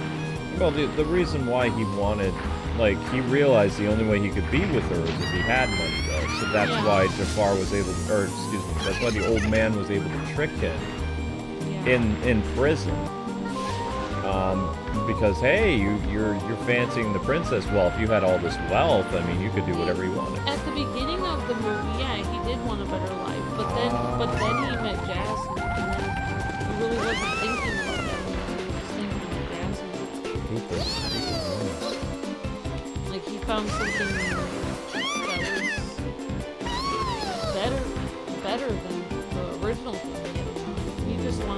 He just wanted to get by and not have to starve to death. When he met Jasmine, and they had a whole other thing to do. She wasn't even on the radar. Like, wait, this is a possibility? Because the thing was, she really liked him. Why? Like, I mean, she smiled really big at him, and he's a charmer. they really hit it off. So, like, he probably didn't think he would end up. And what I love about that movie is she was just wearing kind of regular clothes for most of it. Like, you couldn't even see her princess outfit. So for all he knew, he fell in love with a regular girl. He felt kind of betrayed that she was a princess because, you know, they're two separate worlds. Yeah, but I mean, I respect that you guys interpreted it. Like, for me, it really felt like a great love story, like a true love. But yeah, at the very beginning, they definitely just did that. Yeah, they changed a lot of how, like, 90s romances work, too. Like, if you go back and you watch Aladdin and Jasmine, the very first movie, it looks like they get married, but then it turns out that was their engagement. So they were promised to be together. Trolled stuff. Yeah, I never pictured you, strike you for a liar as long as I watch his content, says Alvin. Yeah, I always trusted Kwings' opinion of games since I was a kid because he's honest. Definitely Alex. Yep, I trusted him as well. The problem with honesty, though, is if you're an honest person, you're going to have a harder life than a person who lies. The person who lies is a nicer person in a sense because they're not telling you the truth. They're withholding truth from you. And me being a Christian and the ADD thing, I've got two things going against me because for one, I know it's the right thing to tell people the truth about things, but two, there's a drawback from telling the truth because the truth is not something that's always nice to hear. A lie is very comforting, and most of these YouTubers, when they either don't tell people their opinion about social issues or whatever, you know, they're trying to be professional. My problem that I got into is people ask me directly, and, you know, I was kind of naive, and it's like, I'll just give you my answer, I believe this. And then they twist my words, and it became a big thing, you know? Yeah, I mean, that's a lot. I mean, even right now, like, I'll give you an example of something I regularly lie about because, you know, I don't have ADD, so I shouldn't lie because I know God says not to lie, but it's just something that most people learn to do, like, on a daily basis. But if you have ADD, it's almost impossible to lie, so that's why it makes it. It's the first thing I noticed about Luke is his honesty, because most people are just telling lies all the time, like 24/7. I have since I was younger because I don't have ADD, so it's very easy to get away with it. And usually they're half lies. Like, I'll give you an example. Like for instance, like with my with my family or people at church or people I talk to, like people ask how our business is doing and things are going and stuff. And half the time I'll just lie and say everything's fine. Because I don't want to deal with talking about how difficult it is. There's a normal lie I do all the time because I don't. It's easier to just say everything's fine than to have to go into it. So that's like one of the many examples of how normal people without ADD lie constantly. It's easier to just say the most comfortable thing you can think of than to have to answer. And with ADD, it's a constant. Imagine if I had to always tell people, yes, things are really hard, every person that asks. I would never go outside because people would always be looking down on me because things have been difficult. So, I mean, it must be excruciating having to, live with something where you always have to tell the truth all the time, basically. And it must be hard because, I mean, it's hard for me to even do it one time. But, I mean, you get to the point, and I try it, and Luke has made me a better person in many ways, because I really try not to lie, and I try to just be honest with people and be like, I don't feel comfortable talking about that, because that's not a lie, that's true. But it's hard to say, because then people think, why aren't you feel comfortable talking? So... What made life so hard with the whole honesty thing was, I was a salesperson. And for Sears especially, when you would sell an appliance, you're supposed to sell the insurance. And so customers would ask me up front, hey, you're like an honest guy. And it's like, I am? Okay. They said, so do I really need this insurance? I said, well, I mean, you get the manufacturer when you get like 90 days for the manufacturer. Most likely this part here doesn't break down. I just give him the spiel because I sell the stuff. And he's like, yeah, I figured, so I'm not going to do the insurance. And I'm like, oh, crap. So it's like, that happened a lot to where my boss, who was always drinking, at the end of the day would cuss me out on the way to my car and stuff and be like, you did it again. And he probably wasn't aware that you had ADD. So he didn't care, As soon as he got another person to fill that position, I lost that full-time position anyway. So it made it... I could do my job some days, but if people asked me out front, like they just came up and they were kind of like, hey, I'm really concerned about this. What are the pros and cons of this? It's like I give them the honest thing. I never gave them like, what do they call it? Horrible examples of what could happen when it was like 99% unlikely that it would. Whereas other people would listen to their sales spiels and they were saying like all these hypotheticals that weren't possible. Just to get them to buy the insurance. And I tried it sometimes, but it just came out very not genuine. Whereas when I would just talk to people and, get to know them as people and discuss things with them, sometimes I get a little bit too open and it would cause us to suffer because I wouldn't make as much as my job. But I did have more, what I had going for me other than the other salespeople is I had more returning customers. So... Is telling the truth not good though, says Lee Wren, but honesty can get you in trouble. Yeah. Of course it can, because... Honesty always gets people in trouble. Honesty always gets people in trouble because honesty and the truth hurts. Honesty is always harder for people to swallow. If you're going to the doctor and hypothetically you have cancer, and the doctor's trying to smooth over everything's fine with you, but then you find out that you have that horrible disease, it hurts. Because you're saddled with the truth now, where, the doctor doesn't want to be the one to break the bad news to you, but he has to tell you the truth. And when you find out something truthful, it hurts. 9 times out of 10, most truths hurt, because you know that it's true. Whereas when you lie about something, it doesn't feel as bad usually, until you catch that person lying and then you can't trust them anymore. Because, so lying isn't always a good option either, because, eventually you'll get labeled as a liar. Yeah, I mean, lying to people will come back to bite you at one point, but it takes a while. But we live, unfortunately, from when we started YouTube to where YouTube is now, people who grew up with you, they wanted to live in their delusions that everything that they did with their life, I would accept because I was their favorite YouTuber. And when it came to certain things that were wrong, like stealing and, you know, hurting people and murder and all this other stuff, I spoke up from a common sense perspective, which is a rational, normal point of view. And then from that answer, they would equate, I'm Hitler, basically. Because to them, that is a radical thing because they have been conditioned in school to think otherwise. But isn't Hitler the one who caused violence against people, and then you were the one saying people shouldn't be violent against people? Yeah, it's always interesting. So But wouldn't they be Hitler then? they also believe, too, that this is how backward woke people are. If you're a mean person that says words that they don't like that hurt their feelings, you're worse than someone that's actually committed physical harm.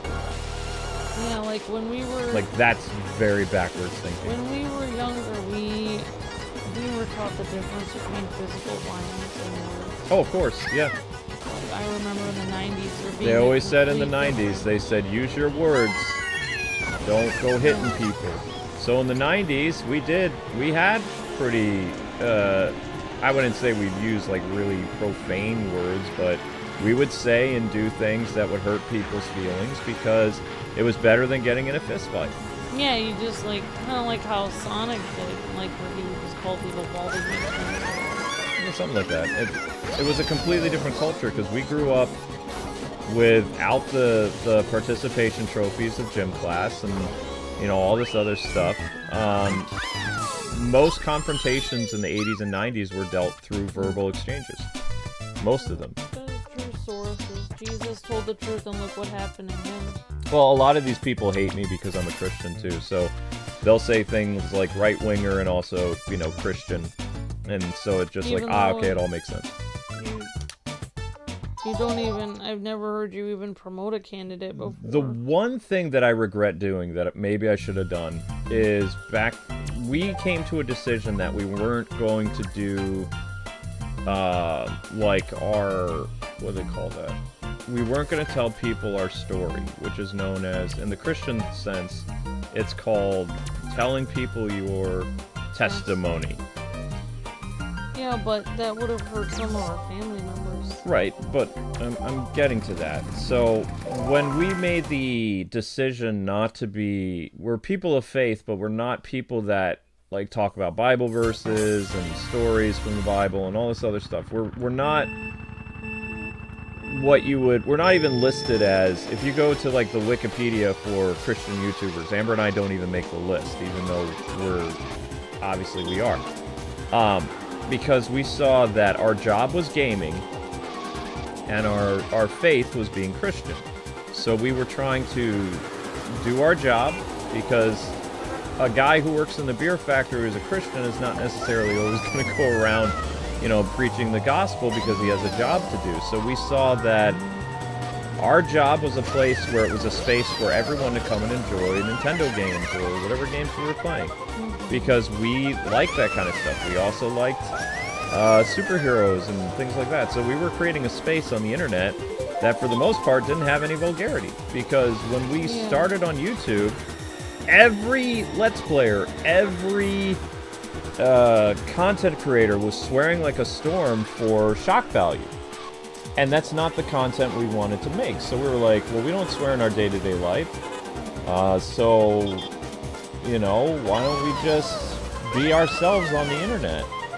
And then, you know, when social stuff changed and people got very volatile over politics, we had people reaching out to us and, you know, when we would respond with something, they would be like, I had a feeling about you. But it's like they came to us and asked us. We never made any video saying what we felt about any issues. And you can go back and watch. Like, out of our 16,000 videos, other than me addressing, like, controversy where people, like, literally tried to kill us, and that video called something about lies or whatever, which was very hard because it talked about the tragedy in our life and all kinds of stuff. That was very hard for me to do.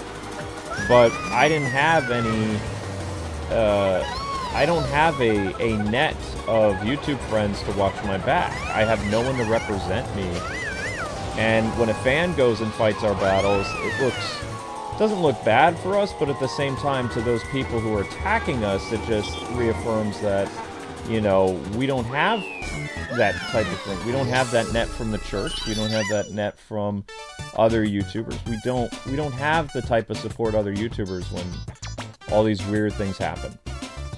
And when we made when we made our channel, we could have been like the other Christians on YouTube back then, doing kinds of stuff, and you know, maybe we would have gotten more support from the church and stuff. But we made the decision not to. For me, you know, like I don't really see it. Like, I know that you see it like that, but for me, I don't really see it. Like, You're entitled to your point of view. You know, I don't, you know, like, I don't really, like, I think that we didn't do anything wrong by just, like you said, like, if you worked at a beer factory and you're Christian, you wouldn't be talking about it all the time. It would just be if somebody asked you for prayer or something like that, you might say, oh, I'll pray for you or something. Yeah, and we've had people write us and ask us that, but that's how I think that that's what we were supposed to do. I don't really think that there's a problem with it. I don't really like a lot of these, you know, like there are some good Christian YouTube channels that are alright, but a lot of them are just using, like just today I just saw they were talking about some controversy in the church and using it for views. And it's almost like they're become, you know, religious drama channels to the point where I would want to have a channel either. What I was thinking of first before I said that though was, you know, like, and I don't know if I should get into this, but basically I always saw you a lot like my grandfather, even though you didn't meet my grandfather. I didn't have the pleasure of meeting him, though. But my grandfather felt God calling him to China to help people that were really poor. And he got a medical degree at Harvard and went there and helped people with medical stuff. And my grandfather was a Christian, but he didn't go preaching to help people that needed healing. Was in the medical care, and if they asked him to pray for them, he did. And that was really, when my grandfather passed away, there was literally hundreds of people that came on airplanes.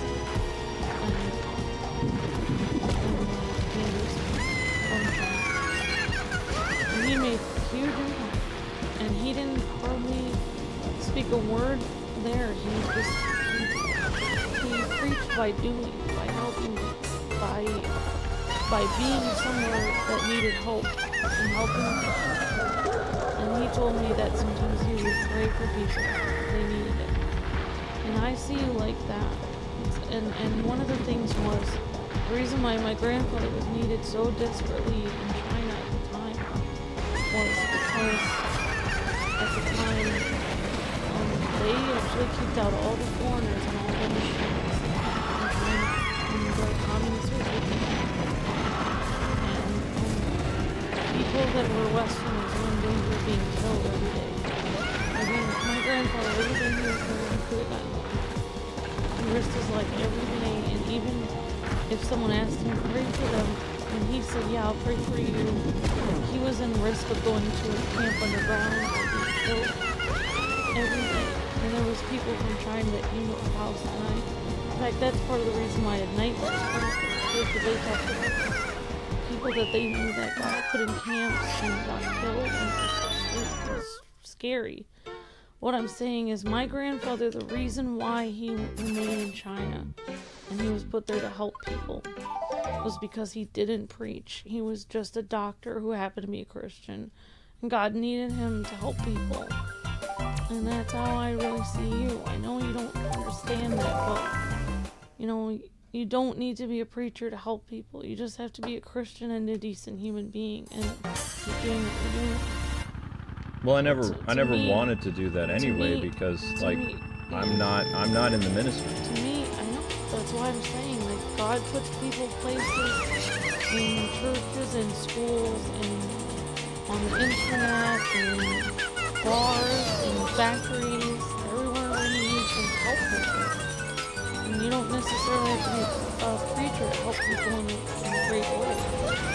So I don't care about all these other Christian YouTube channels that are getting millions of views and have all this support.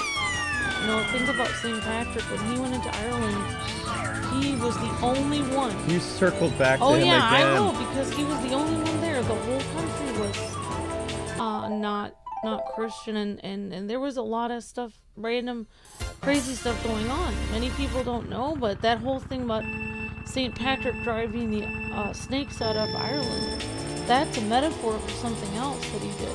Okay, let's He drove something out of Ireland. It wasn't snakes, but he definitely drove something out. But what I'm saying is, he went in there and he was the only one, and he didn't have any support. And all he needed was God. And today, we still have St. Patrick's Day. And I'm saying that, you know, you just, even if you don't have any support, I know it's hard, but you have God, and you know, he will never leave you. It's very hard because you don't have people watching your back and helping when things get, you're all alone.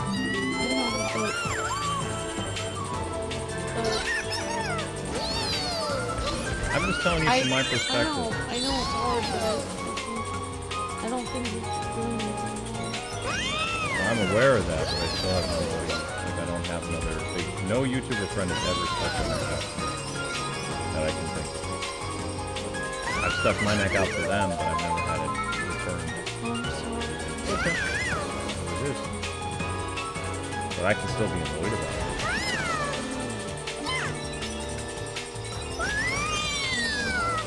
Well, you don't have to get all shy and quiet. I'm stressed out because I was remembering the stories. Okay. It's actually Yeah, I wouldn't flashbacks. talk too much about the CCP stuff from the past because it's not the same country that it was. It was very scary. Of course it was. The communist country is very, very dangerous. They killed a lot of people. I know. We're not going to go over that. Yeah, but it was terrifying. Of course. There's documentaries on it, so I actually watched a documentary about it recently, and I was like, oh my gosh, the whole thing is crazy. Right, but we're not going to talk about that. We have people from Asia. Of course. I mean, you can acknowledge it was bad, but it's not good to talk about. Let's see. I can't get this guy. So supposedly, if I complete all these time trials, then I get to play as Toadette. I threw Toadette on the thumbnail because I thought that would work out.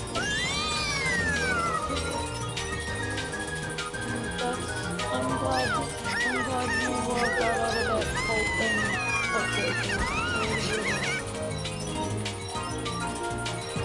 I can't catch this dude. Oh well. Truth or lie, isn't that an old game show carefully weighed case of options? I don't know if we had a game show like that. That's a good question. See, my grandfather was the guy who watched game shows growing up. I had one grandfather that would watch westerns and detective shows, like Friday and I don't even remember what character's name. What's the name of that show? Doesn't Get Smart. The two LA detectives. My grandfather loved that show, but I can't remember it. So one grandfather would like that, and the other grandfather, when he got home from work, he liked watching game shows. So my dad's dad would always watch things like The Price is Right and Jeopardy, all kinds of weird game shows. It's what he liked. So I would always hear useless trivia and all kinds of stuff when I would go visit my dad's parents. Because they were completely different than sometimes I have a hard time referring to my dad's parents as my grandparents because I didn't see them very much. I even think that my grandpa asked me to call him John once. I don't remember. My life, because of my car accident, like some parts of my past is, I don't even know how to explain this to you guys because you didn't have this growing up, but we had this thing where it was known as a VCR, and there's all this static, and you have to keep fine-tuning the knobs or the buttons to get the picture on the VCR to look good. My past, I remember that. every year I age because of the car accident, there's parts of my past that I see with fuzz, and it's not clear anymore. So, remembering certain details, I'm trying to, I'm trying to enhance the picture, or trying to get it to get a sharper image, but all I see is static. All I see is, like, wavy lines and things are distorted. So I can't remember too many details 100%. The things that are connected to trauma, for whatever reason, I don't forget. The high school things, the grade school, the mean teachers, the people making fun of my disabilities, that kind of stuff I remember, and it's a painful part of my heart, and I want to forget it, but I don't. And the nice things, like spending time with family members, hanging out, and him doing, like, trivia, I can't even remember what his voice sounds like, or what things that he liked to do for fun other than watching those game show things. Like, he had a beautiful singing voice, but I don't really remember him as a person. I just remember him as, like, or, like, not as a grandparent, just as a very nice old man, I guess is what I would. I remember VCR, that's how I used to watch Disney movies, Sandy Bear. Yep, VCRs, but VCRs were hard to fine-tune the image sometimes. They would get... It's because the video quality was wrapped together by tape, and the tape would get all messed up. I remember the knobs that you would turn Yep. so the picture to come. Yep. So that's what my past is becoming like. So while I'm still able to remember things clearly, I need to make documents of things, because every year I'm losing more of my past. Luke doesn't even really remember our first date. No. Nope. The thing that I remember about our marriage is what a relative, I think what my grandpa said before he passed away, was that it's important to work at your marriage every day, because you'll find out that you will love her more than you did when you were, in your puppy love phase, when you were, like, in your newlywed phase, because it's a commitment that you both have to invest in, and you gotta work at it. Because there's going to be some days where you wake up and you can't stand each other. He says those are the days that, are going to be the most fun. Most fun? Yeah, because he says you're a team. So, that's what I remember from my grandpa. Yeah, it's like that old, I love this, there's a picture that someone drew a sketch about what marriage is like. And it's basically an old married couple sitting on the bench, and they're both angry at each other with their arms folded. And it rains. They're angry at each other, and it rains, and the guy, angrily with his scally face on, opens the umbrella and puts it over the old lady. Well, of course, because you don't want your wife to get wet. Even though he's mad at her, he still puts the umbrella over her. Yeah. That's basically what marriage is. It's like, you may be mad at the person, but you still are loving and caring to them. Like, I think I've gotten to the point where, I think when we were first married, I think if I was really mad at Luke about something, I wouldn't want to make him dinner. But now I've gotten to the point where, no, I still make him food even when I'm upset. But it takes a while to get to that point where you still take care of the other person and not mind him even when you're upset. That's a good thing. Because, I mean, you still are supposed to take care of them. I've always been kind of fascinated about, like, other YouTube couples, and I don't know, I kind of follow them like rom-coms a little bit sometimes, because they're very, very out there about their vlogs, and then when their breakup vlogs happen, and to see their reasons for breaking up, it's like, that's not a They good didn't even give it a chance. They didn't go to couples counseling, they didn't do anything. Amber and I have never been to couples counseling. Yeah, well, part of the reason is, like, you at the time, you couldn't leave the house very much. So that was a huge part of it. That to literally get you to couples counseling, you would have to leave the house, and you had so many health conditions you couldn't leave. So it's kind of interesting that a lot of people say, well, if we'd only go to counseling, well, Luke and I didn't really have that option. even we had the money back then, but we couldn't leave the house. So it's like there are ways that you can work it out even without counseling or whatever. Like it actually doesn't take, all that it takes to work things out is forgiveness. Yeah. Unfortunately, a lot of our enemies don't believe in forgiveness, so it's kind of they believe that we need therapy, but at the same time they're like still gonna hold you for the things that you did. So they don't. Secular culture doesn't tend to forgive people when people mess up. It's Christian culture that, because the Bible talks about forgiveness and things like that. I think like it's interesting. Like I think that's another thing. Like I've learned, like after a long time being married, is like sometimes you may have an argument or be frustrated. Like, oh, I really don't want to do this event. I really do want to do this. Well, we're doing it anyway because we have to do it for our job, or we're doing it anyway because this relative is coming. And you still don't get your way in the argument. It doesn't resolve the way you want it to. It's a different outcome than you wanted, and you're still frustrated. But then you can still have forgiveness and still move on anyway. Like, okay, I didn't get my way, but I'm just gonna let it go. I'm like, this didn't resolve the way I wanted to, but I still love my spouse a lot. And maybe, I don't have everything going the way. Maybe, maybe sometimes he gets his way when he shouldn't, or I get my way when I shouldn't. But, we don't always have to get our way all the time. It doesn't always have to be fair. It doesn't have to be fair all the time.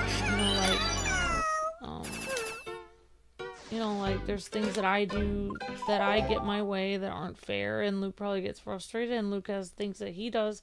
He gets his way that I don't think are fair, and I get frustrated. But then we just move on.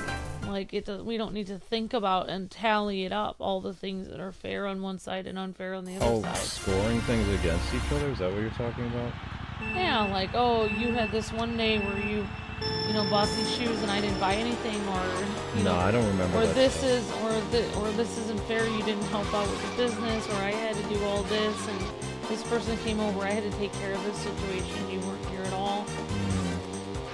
And I think most people it piles up, thinking like they start thinking, well, I did, and that's like why the Bible says love keeps no record of wrongs.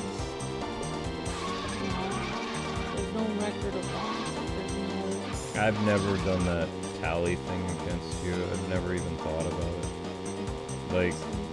I know that we've had disagreements about things, but I don't. The next day, I always view if we have. Yeah, you always say it's a new day.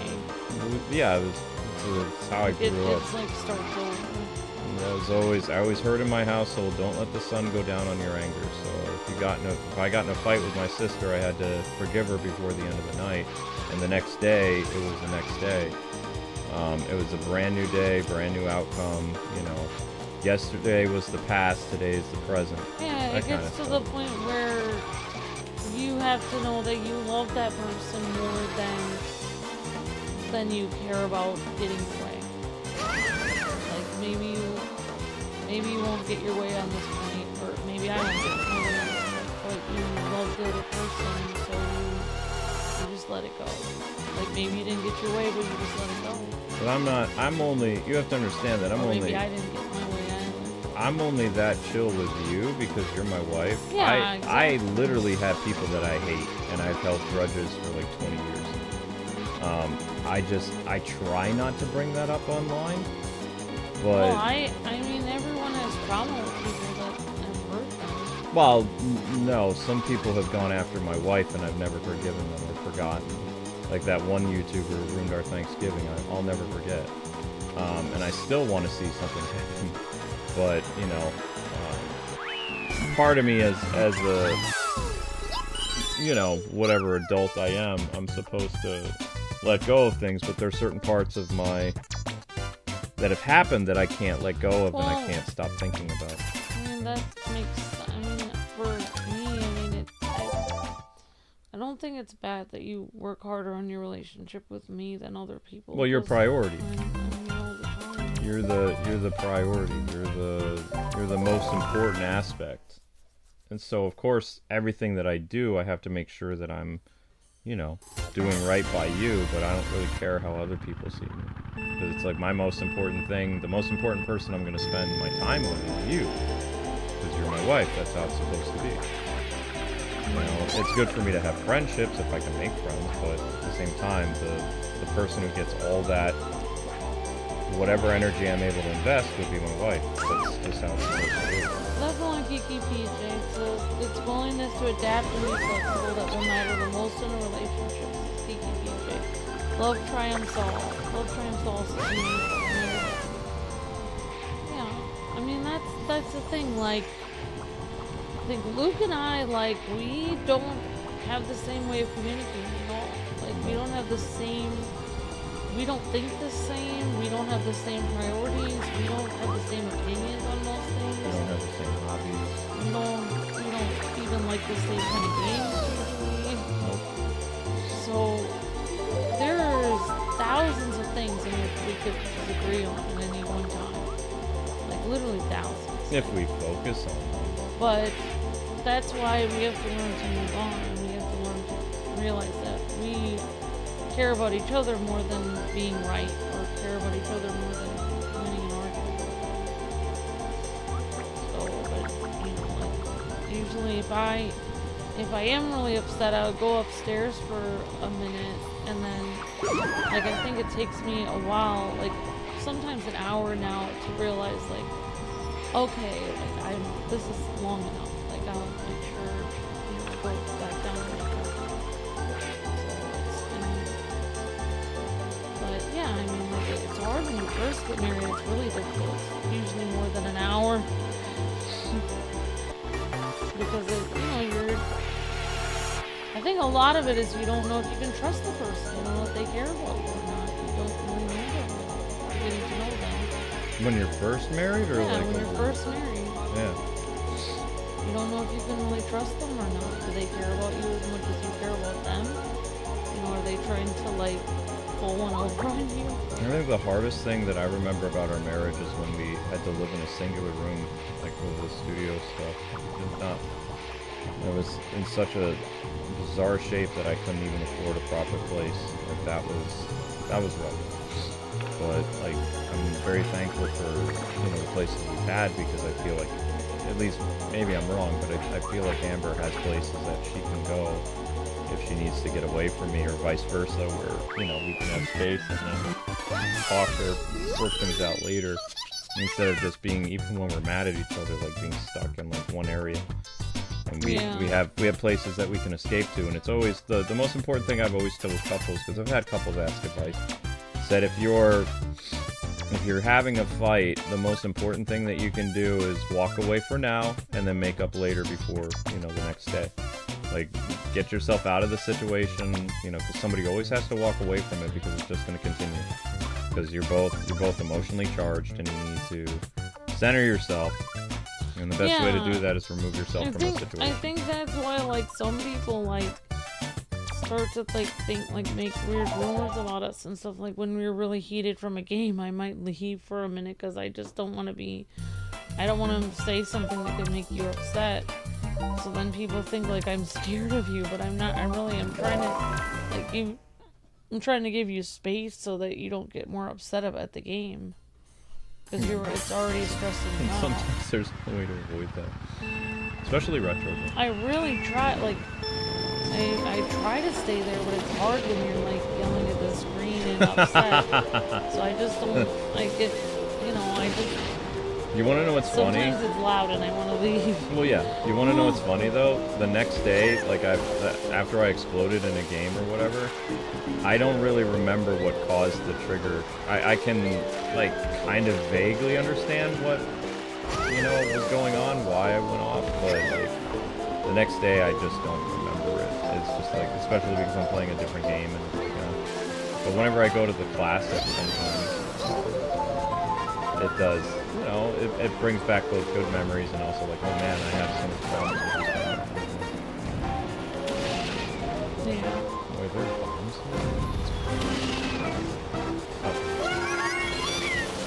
I'm not very good at this. I think you only have to compete in the 32 tracks in order to unlock that. But if I'm wrong, we've already exceeded 1,000 views, so I'm just, I don't know what I do. Well, I will say though, like what you were saying about like other people not having your back, other YouTubers, like I think you're my favorite YouTuber, and you know, I think that's on them. Like, why are they not reaching out to you? Like, you're the best YouTuber I've ever met. I think you're a wonderful person, and I think this community is great. So I think it's their loss. I think they're crazy for not reaching out to you. It would be nice to have, you know, YouTuber friends. I've never had that luxury really. I've always seen them as more like acquaintances. Like, I'm honestly, I mean, I know this is a controversial thing, but I'm worried about the mental health of Gerard. And, you know, I've tried to call him ever since the whole debacle to see how he's doing and tell him I'm praying for him and, you know, that he changes and stuff like that, but he has my number blocked. He's probably gonna just try to make a new life for himself and never talk about YouTube again. I hope so, but like at the same time, I am concerned because at one point he was my friend. So I tried to call him and I found out that my number's blocked. So that hurt my feelings. Yeah, that's because I don't even remember doing anything. You didn't. You were even on a live stream with him at some point.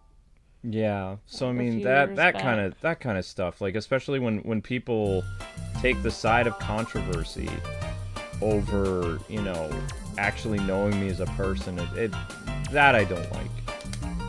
You know, so I've had a lot of YouTuber associate people that I've known, like, they drop me because of, like, rumors on the internet about me. They don't even actually come to talk to me. They just see, you know, my tweets out of context and things like that. So that's always painful. So, I mean, you know, but I'm very blessed to have a loving wife that I can talk to Amber about anything. I think that, and it makes me feel nice that I can talk to her about things that I'm feeling. I mean, I'll just, like, say an example. Like, I see, like, you know, like, say, like, you know, you even, like, for instance, like, taking people that tweet weird stuff on the internet. Like, Mark Hamill, for instance, like, he tweets really weird stuff all the time. Mm-hmm. And if anyone's going to take his tweets out of context and cancel him, you know, you'd think people would, but, you know, nobody does. But I'm just saying, like, you know, like, if people are really a good friend of yours, like, if people are a really decent friend, they're not going to let, like, a few tweets that you said when you were kind of heated get in the way of being like, when you find a real friend, it's not gonna matter. Usually like when I tweet, it's in response to something. What I'm saying is, like, your standards for YouTube friendship is too low.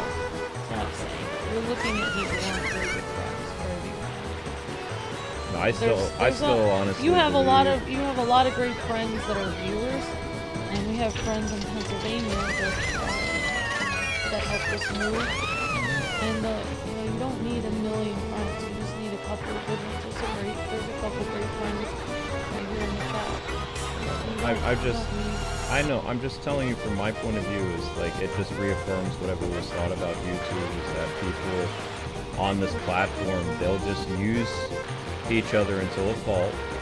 And then when the chips are down, then they show you the real person they are. Well, I think you just explain why you don't have a lot of religious friends on this platform either, because I think sometimes they're the same as non-religious people.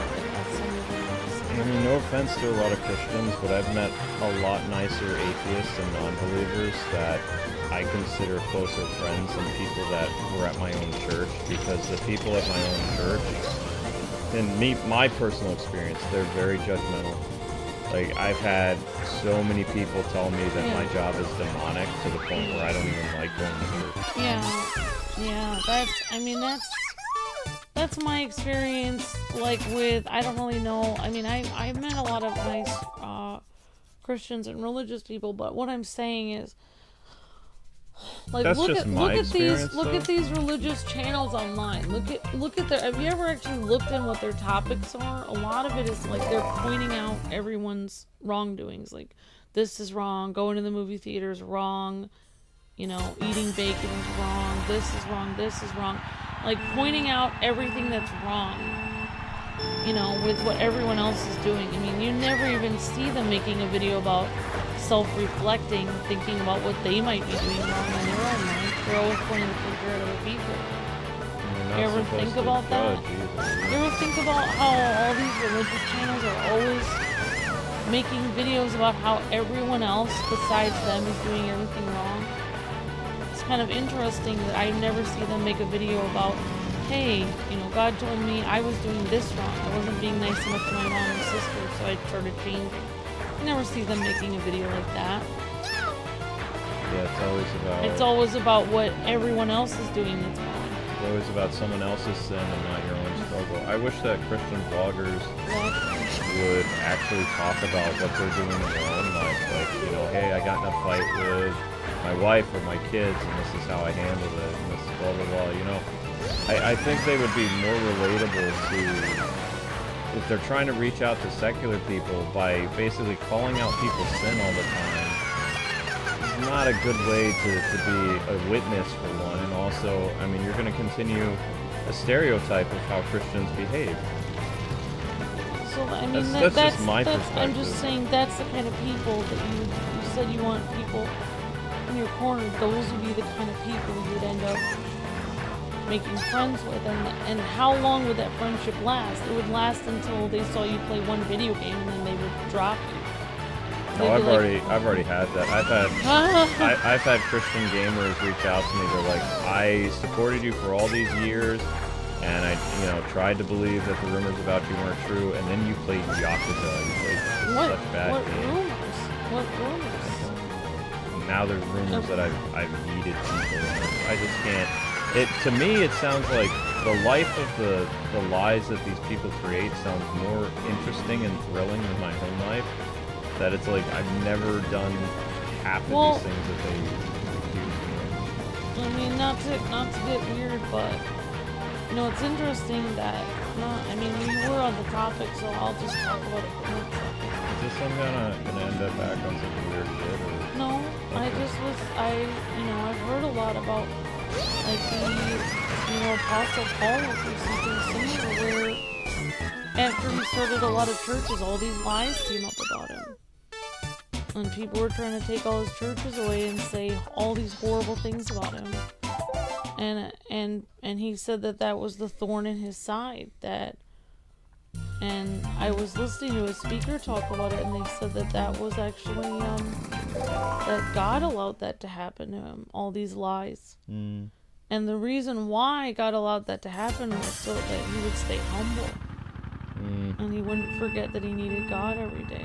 I am not a humble person. I'm a very humble person. Well, maybe, you know, like they say, I mean, every pastor I've ever talked to has said, at least the good ones, that, you know, when you're going through something that's beyond your control and difficult, it's because God wants to be closer to you. God wants you to pray about it and spend time with him in different states. Because if you're over your head, you're in a flood that's over your head, you can't handle it anymore, so you need God.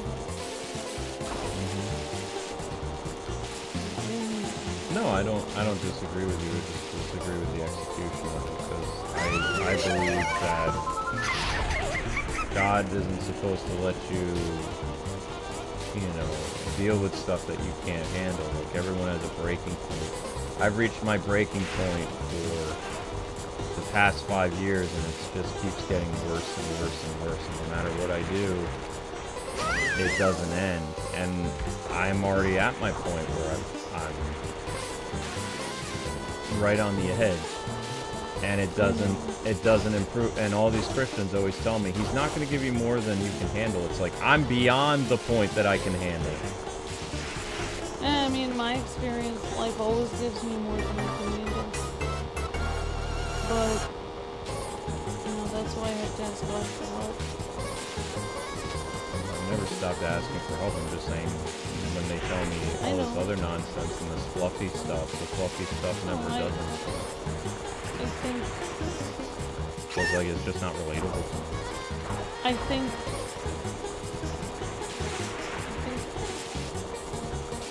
I'd have to look up that verse, what that is. It says you can't have more than you can handle, but I personally, my feeling is that people that you always have more than you can handle. And that's why you always have to constantly be trusting in God. Because it's impossible. I mean, most things I'm facing right now are impossible. There's like a million things right now that I have no solution for. Yep, having no solutions for stuff is not fun. It drives me crazy. I think I've done 25 courses at this point. My solution is to give my husband a hug. You gave me hugs. You pounced me when I said my stomach was hurting. You gave me a big hug. It's okay. I mean, I'm gonna eat cereal after. When I'm stressed and I know I don't know how to pay certain bills and I don't know how the channel's gonna succeed and I don't know how to deal with family thinking I could travel cross country spending hundreds of dollars I don't have. All of these things, and you know, I don't know how I'm gonna pay my taxes when I can only afford maybe a fourth of them. And I don't know how I can pay my house when I have to work 24/7. And I don't know how I'm going to handle any of these things, but all I can do is I can just get up every day, hug my cat, feed my cat, just like hug my husband and try to make something to eat and then try to show up for work. That's all I can do. I just like do the same thing every day and just have to take it. Put the stressful things that are very stressful out of your mind. Like, don't think.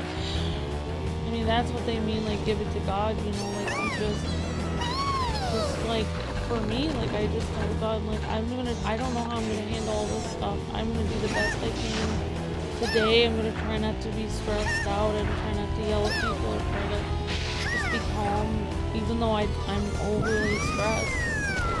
And I'm gonna try my best to just make food and do the best that I can. Just have to take one day at a time. One day at a time, yep. You just have to keep trying every day. But yeah, what really is scary is when your foot meets the pavement and the taxes are due and they're asking for, thousands of dollars and you only have a couple hundred and they're yelling at you on the phone. That's the scary part, because then you're like, where's God? And he said he was going to be here and help me out, and he's not here. It's not a vending machine. But that's the hard part of it. And then you have to realize that even though you're not seeing the solution, like, God is there. Even though the world is crashing down around you, he sees you. I'm aware. I'm gonna still be mad at him.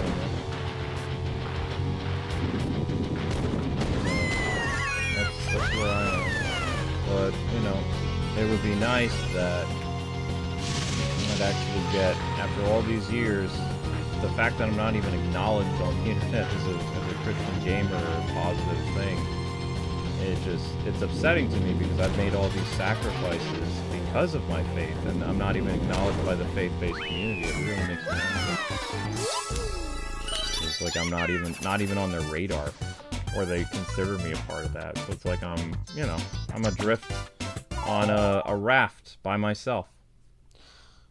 And it's annoying. Well, I'll tell you something interesting, Luke, about that. So I have and when Luke, it's hard for Luke to get out of the house, so I have neuropathy. Of course it's hard for me to get out of the house. He's able to get to church with me when he's able to, and then other times we watch church from home. But the church, I have a church on Saturday and one on Sunday.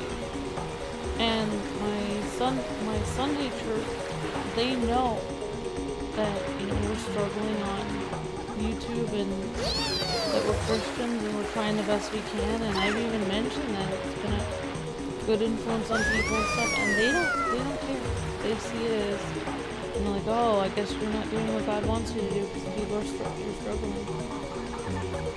But my Saturday church, which is a smaller church, that the pastor of that church, even today and yesterday, asked me how things were going. Went out of his way to come over, and he knows how hard it is on the internet, and he actually has played. He's somewhat of a gamer, and he actually writes some sci-fi, and he's very aware. He was very aware of the cultural shift with gaming and how difficult it is. He actually has tried to make some posts about culture swinging one way or the other online, and he got harassed by people. He's very aware of internet culture, and he prays for us a lot, and he sees how hard it is. I appreciate that. So what I'm saying is, the majority of big church pastors and Christians are not going to care or understand what you're going through, but you're going to get a few people.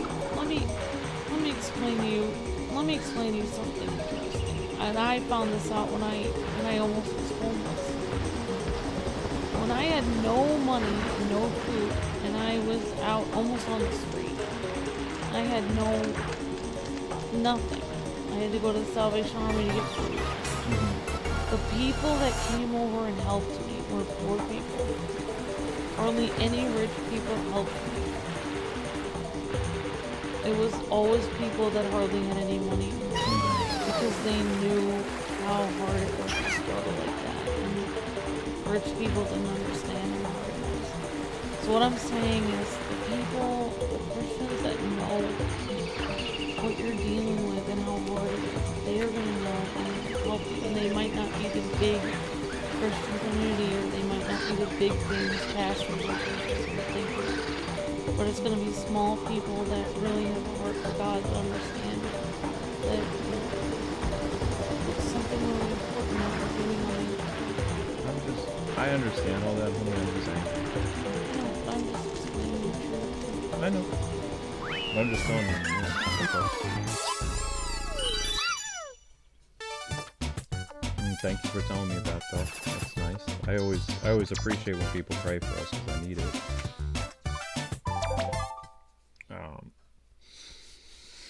Because I don't have a lot that's really keeping me from retaliating on my enemies. Like I just have this job, so I'm trying to do good by you. You're like by William behaving. Wallace, where after they invaded his castle and killed his wife, then he went crazy. Pretty much. That was the only thing that he had left, and then they took it from him. And then the British people were in for a rude awakening. They unleashed a freedom fighter that they were not prepared for. Basically, what you're saying is, if you lose your job on YouTube, then they'll really be heavily scared. No, I have no reason not to go after them. Like I have nothing left. What would be the point? Exactly. Yeah. Well, I'm hoping it doesn't. I mean, 5 years later, after all the torture they tried to put us through, we're still here. It's just, every day gets harder sometimes. It depends on the day. But what I always find funny is these posts all happen almost every year around Easter, so I know they're demonic. Yeah. Because it's the time. It's all, how I've said there's a time and a place for everything? The timing that these people do these postings is either right before Christmas, which is, again, a very Christian holiday, or right at Easter time, which is also, you got Resurrection Sunday, you've got Good Friday. They meticulously do this, or maybe they do it subconsciously because, they're evil, but it's always at those times of years. It's the same time. And also they do it during our anniversary too. Like they'll do cancel posts about us on our anniversary. So they choose either subconsciously or on purpose these specific dates that they know is going to gain my attention, because that's when the dates that are important to you. Those are the dates that I've basically lowered my guard and, kind of like, oh, okay, life is getting a little bit better, and then bam, these things come out of nowhere. But I mean, they seem to be very well, you know, planned by the evil one, basically. Like, you can't change my mind that it's evil and demonic. Like, it's the coincidence and the time frame of these things happening it's too much of a pattern for it to be a coincidence. Yeah, it's orchestrated. It's orchestrated, yeah. It's 100% orchestrated, yes. Mm-hmm. Well, I mean, yeah, like, even think about, like when people say when it rains, it pours. Like, that's, I think, a reflection on, like, the spiritual world. Like, if evil has something against you and they want to attack you, you know, evil is probably gonna attack you from many sides at once. Of course. They're gonna make get into an argument with your kids, then you're gonna have a problem at work, then after that you might get a cold, then after that maybe you'll have some bills piling up, then after that something will be wrong with your apartment. That's how evil works. They wear you out until, you know, and I don't know how to get into this, but it's like, that's why some people say that that's one of the main reasons why, for people that believe in, you know, the spiritual world, that's one of the main reasons why,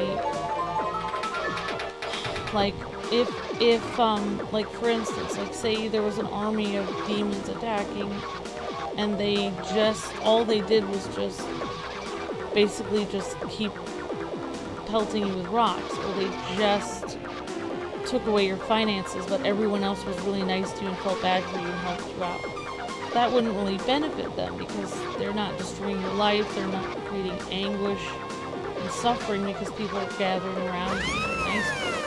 So a better tactic for, like, an army of darkness would be to make everyone hate you at one time, and start to destroy your marriage, and destroy your family, and destroy your business, and destroy your health. It would be all at once. Yeah, it happens all the time. Why would they waste their energy only pelting you with one thing when they could attack multiple places? Because their ultimate goal is to either, you know, like, armies of darkness, their ultimate goal is, number one, to get you to sin, to get you to yell at your wife, or to get you to yell at, or to get you to do something crazy, or they try to ruin people financially, to try to get them to steal, or whatever. They try to ruin people's lives, to try to push them over the edge. But, you know, I mean, and I've heard it said that one of the reasons why demons try to attack human beings is, number one, they like to watch human beings suffer just because they're evil. But number two, they do like to they want to get humans to the point where they can sin. Because every time they get a human to sin, it proves in their mind to God that they were unrightfully taken from heaven. They believe their whole point is to get humans to sin, because then they can say to God, see, you shouldn't have kicked us out of heaven, because look at, humans aren't good either. It's like a jealous sibling trying to prove, you know, to God, like, oh, look at, my sister isn't very good at this either. That's one of their main points. That's one of the reasons why they do that. And then when they can't get to you, when they can't get you to divorce your wife, when they can't get you to say that, you know, to denounce God, when they can't get you to leave your faith, when they've tried for years and they can't do it, then they start going on the warpath, and then they want to ruin you in every way. Ruin you in the public eye, ruin you from your family, try to ruin your reputation, that destroy you in every way possible. Because when you're being destroyed online, when you're being destroyed, your reputation, your family, your everything, your finances, everything, that shows that demons have gotten to the point where they have tried every tactic they can to get you to sin against your wife, sin against your parents, and you in huge ways, and obviously everyone sins all the time. Like I admit it myself. I tell lies. I try not to, but I haven't left my husband. I haven't denounced my faith, and that's what they wanted me to do.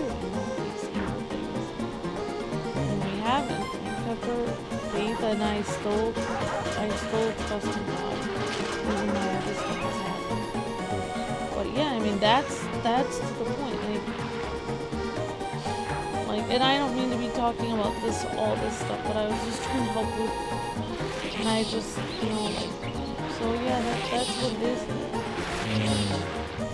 And that's one of the reasons. I mean, that's why. And I know say a lot of creepy facts, but that's where that phrase "weeping angels" comes from. That's what the weeping angels are. Let's move on. I'm just saying. Thank you for sharing it. I've lost track of how many courses we've done now. I think you just have to do... I don't think you have to win 32 courses, because the list I say I have, it says you have to do 32 time trials, and then Toadette is unlocked.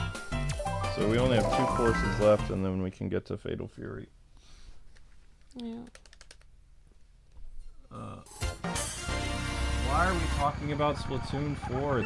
There's no pre-order for it. Why the obsession? I mean, it's great that you like Splatoon, but there's no record of it. I promise you that if there was actual confirmed news about Splatoon 4, I would make a news video. Because my wife and I both like Splatoon. No, we've covered every Splatoon game, so. There's no Golden Axe in development. There's no Splatoon info that we know of. When Splatoon releases, if it really is going to, you can come back on the channel on the day it releases, and we'll be covering it. If it releases, we'll be covering it.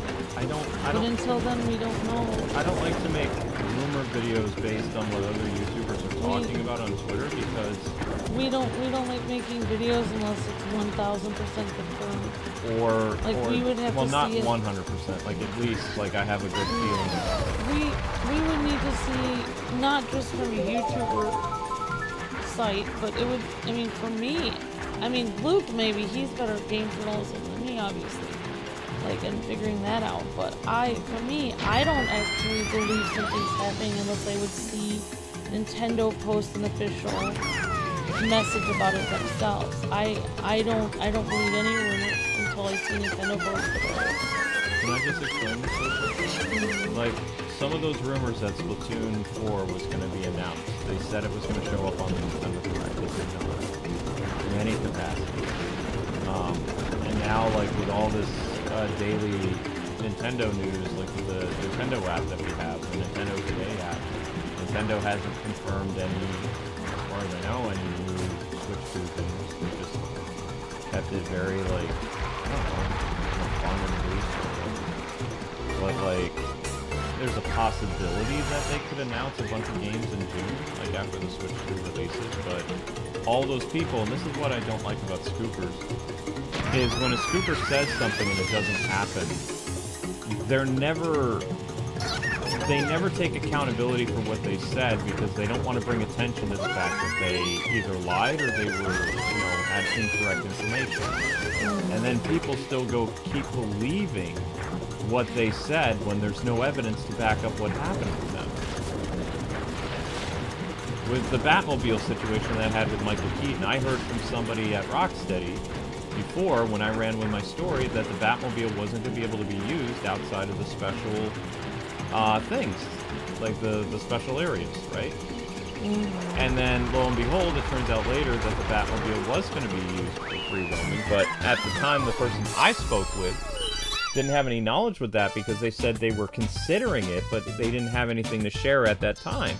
So when he used that language, I made my news video, and then people, called me out on it for years. But that's the information that I had from people that were involved with that at the time.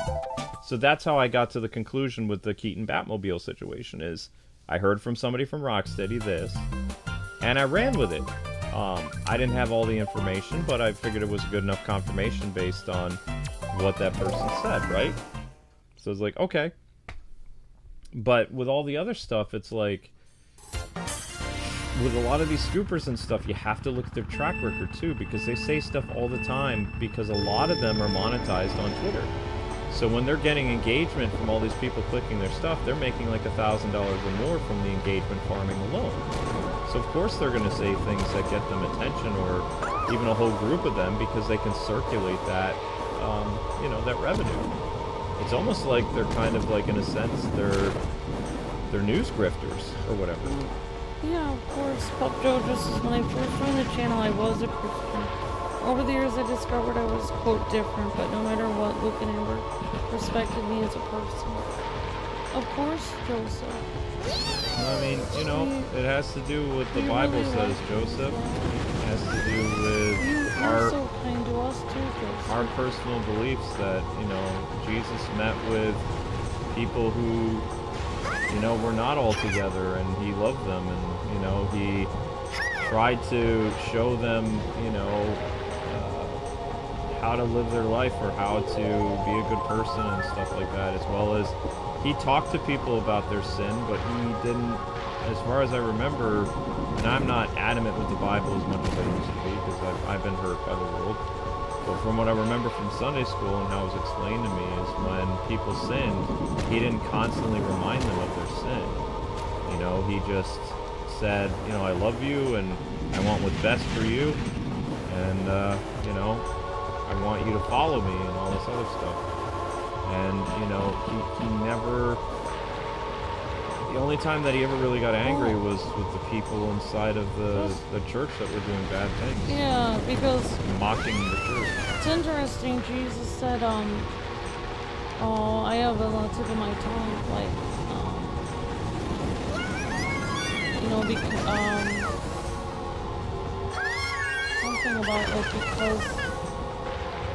something about, like, because you say, you're talking to, like, the Pharisees, and he's saying, if you admitted that you know, like, something about because you say, I'll talk about it, but anyway, they thought they didn't need help, they thought that they didn't really, you know, they thought they were perfect the way they were, the religious leaders back when Jesus came, and Jesus went to people that needed his help.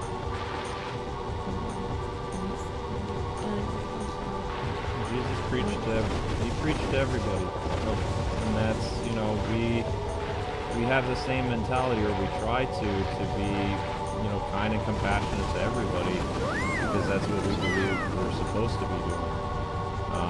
You know, we're in this industry, and there's going to be people from all walks of life, and it's not our job to point out the sin in someone's life. That's God's job to convict them. Well, it's not his job, but through association, sometimes people are convicted of what is not going on in their life that God is okay with.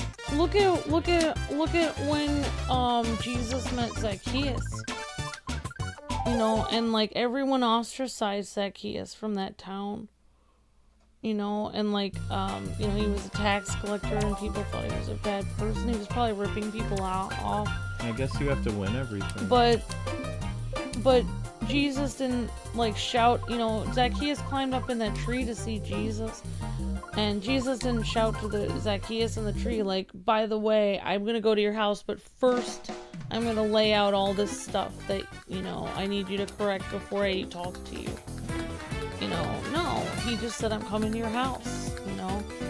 He just shouted to him in the tree, I'm coming to your house. Like, Jesus was telling him, like, I value you as a person, you know, like, I love, like, God, you know, I believe God has created all of us, and he loves all of us very much, and he created all of us for a reason, you know? Still talking about this Bitcoin stuff. Oh, well, some people just don't listen when you tell them. But, I mean, for your sake, I hope that the whole Splatoon 4 thing happens, but at the same time, you know, it's okay to call people out when they say something's happening and then it doesn't, because they're trying to engagement farm you. They're trying to keep, like, you know, telling people it's happening, even though they've been proven that it's, you know, might not be happening. So, But you shouldn't go to people's channel and yell at them about Splatoon 4. It's just, you know, it's a little weird. But anyway, people, tomorrow will be the Mario Kart Wii 2-player thing.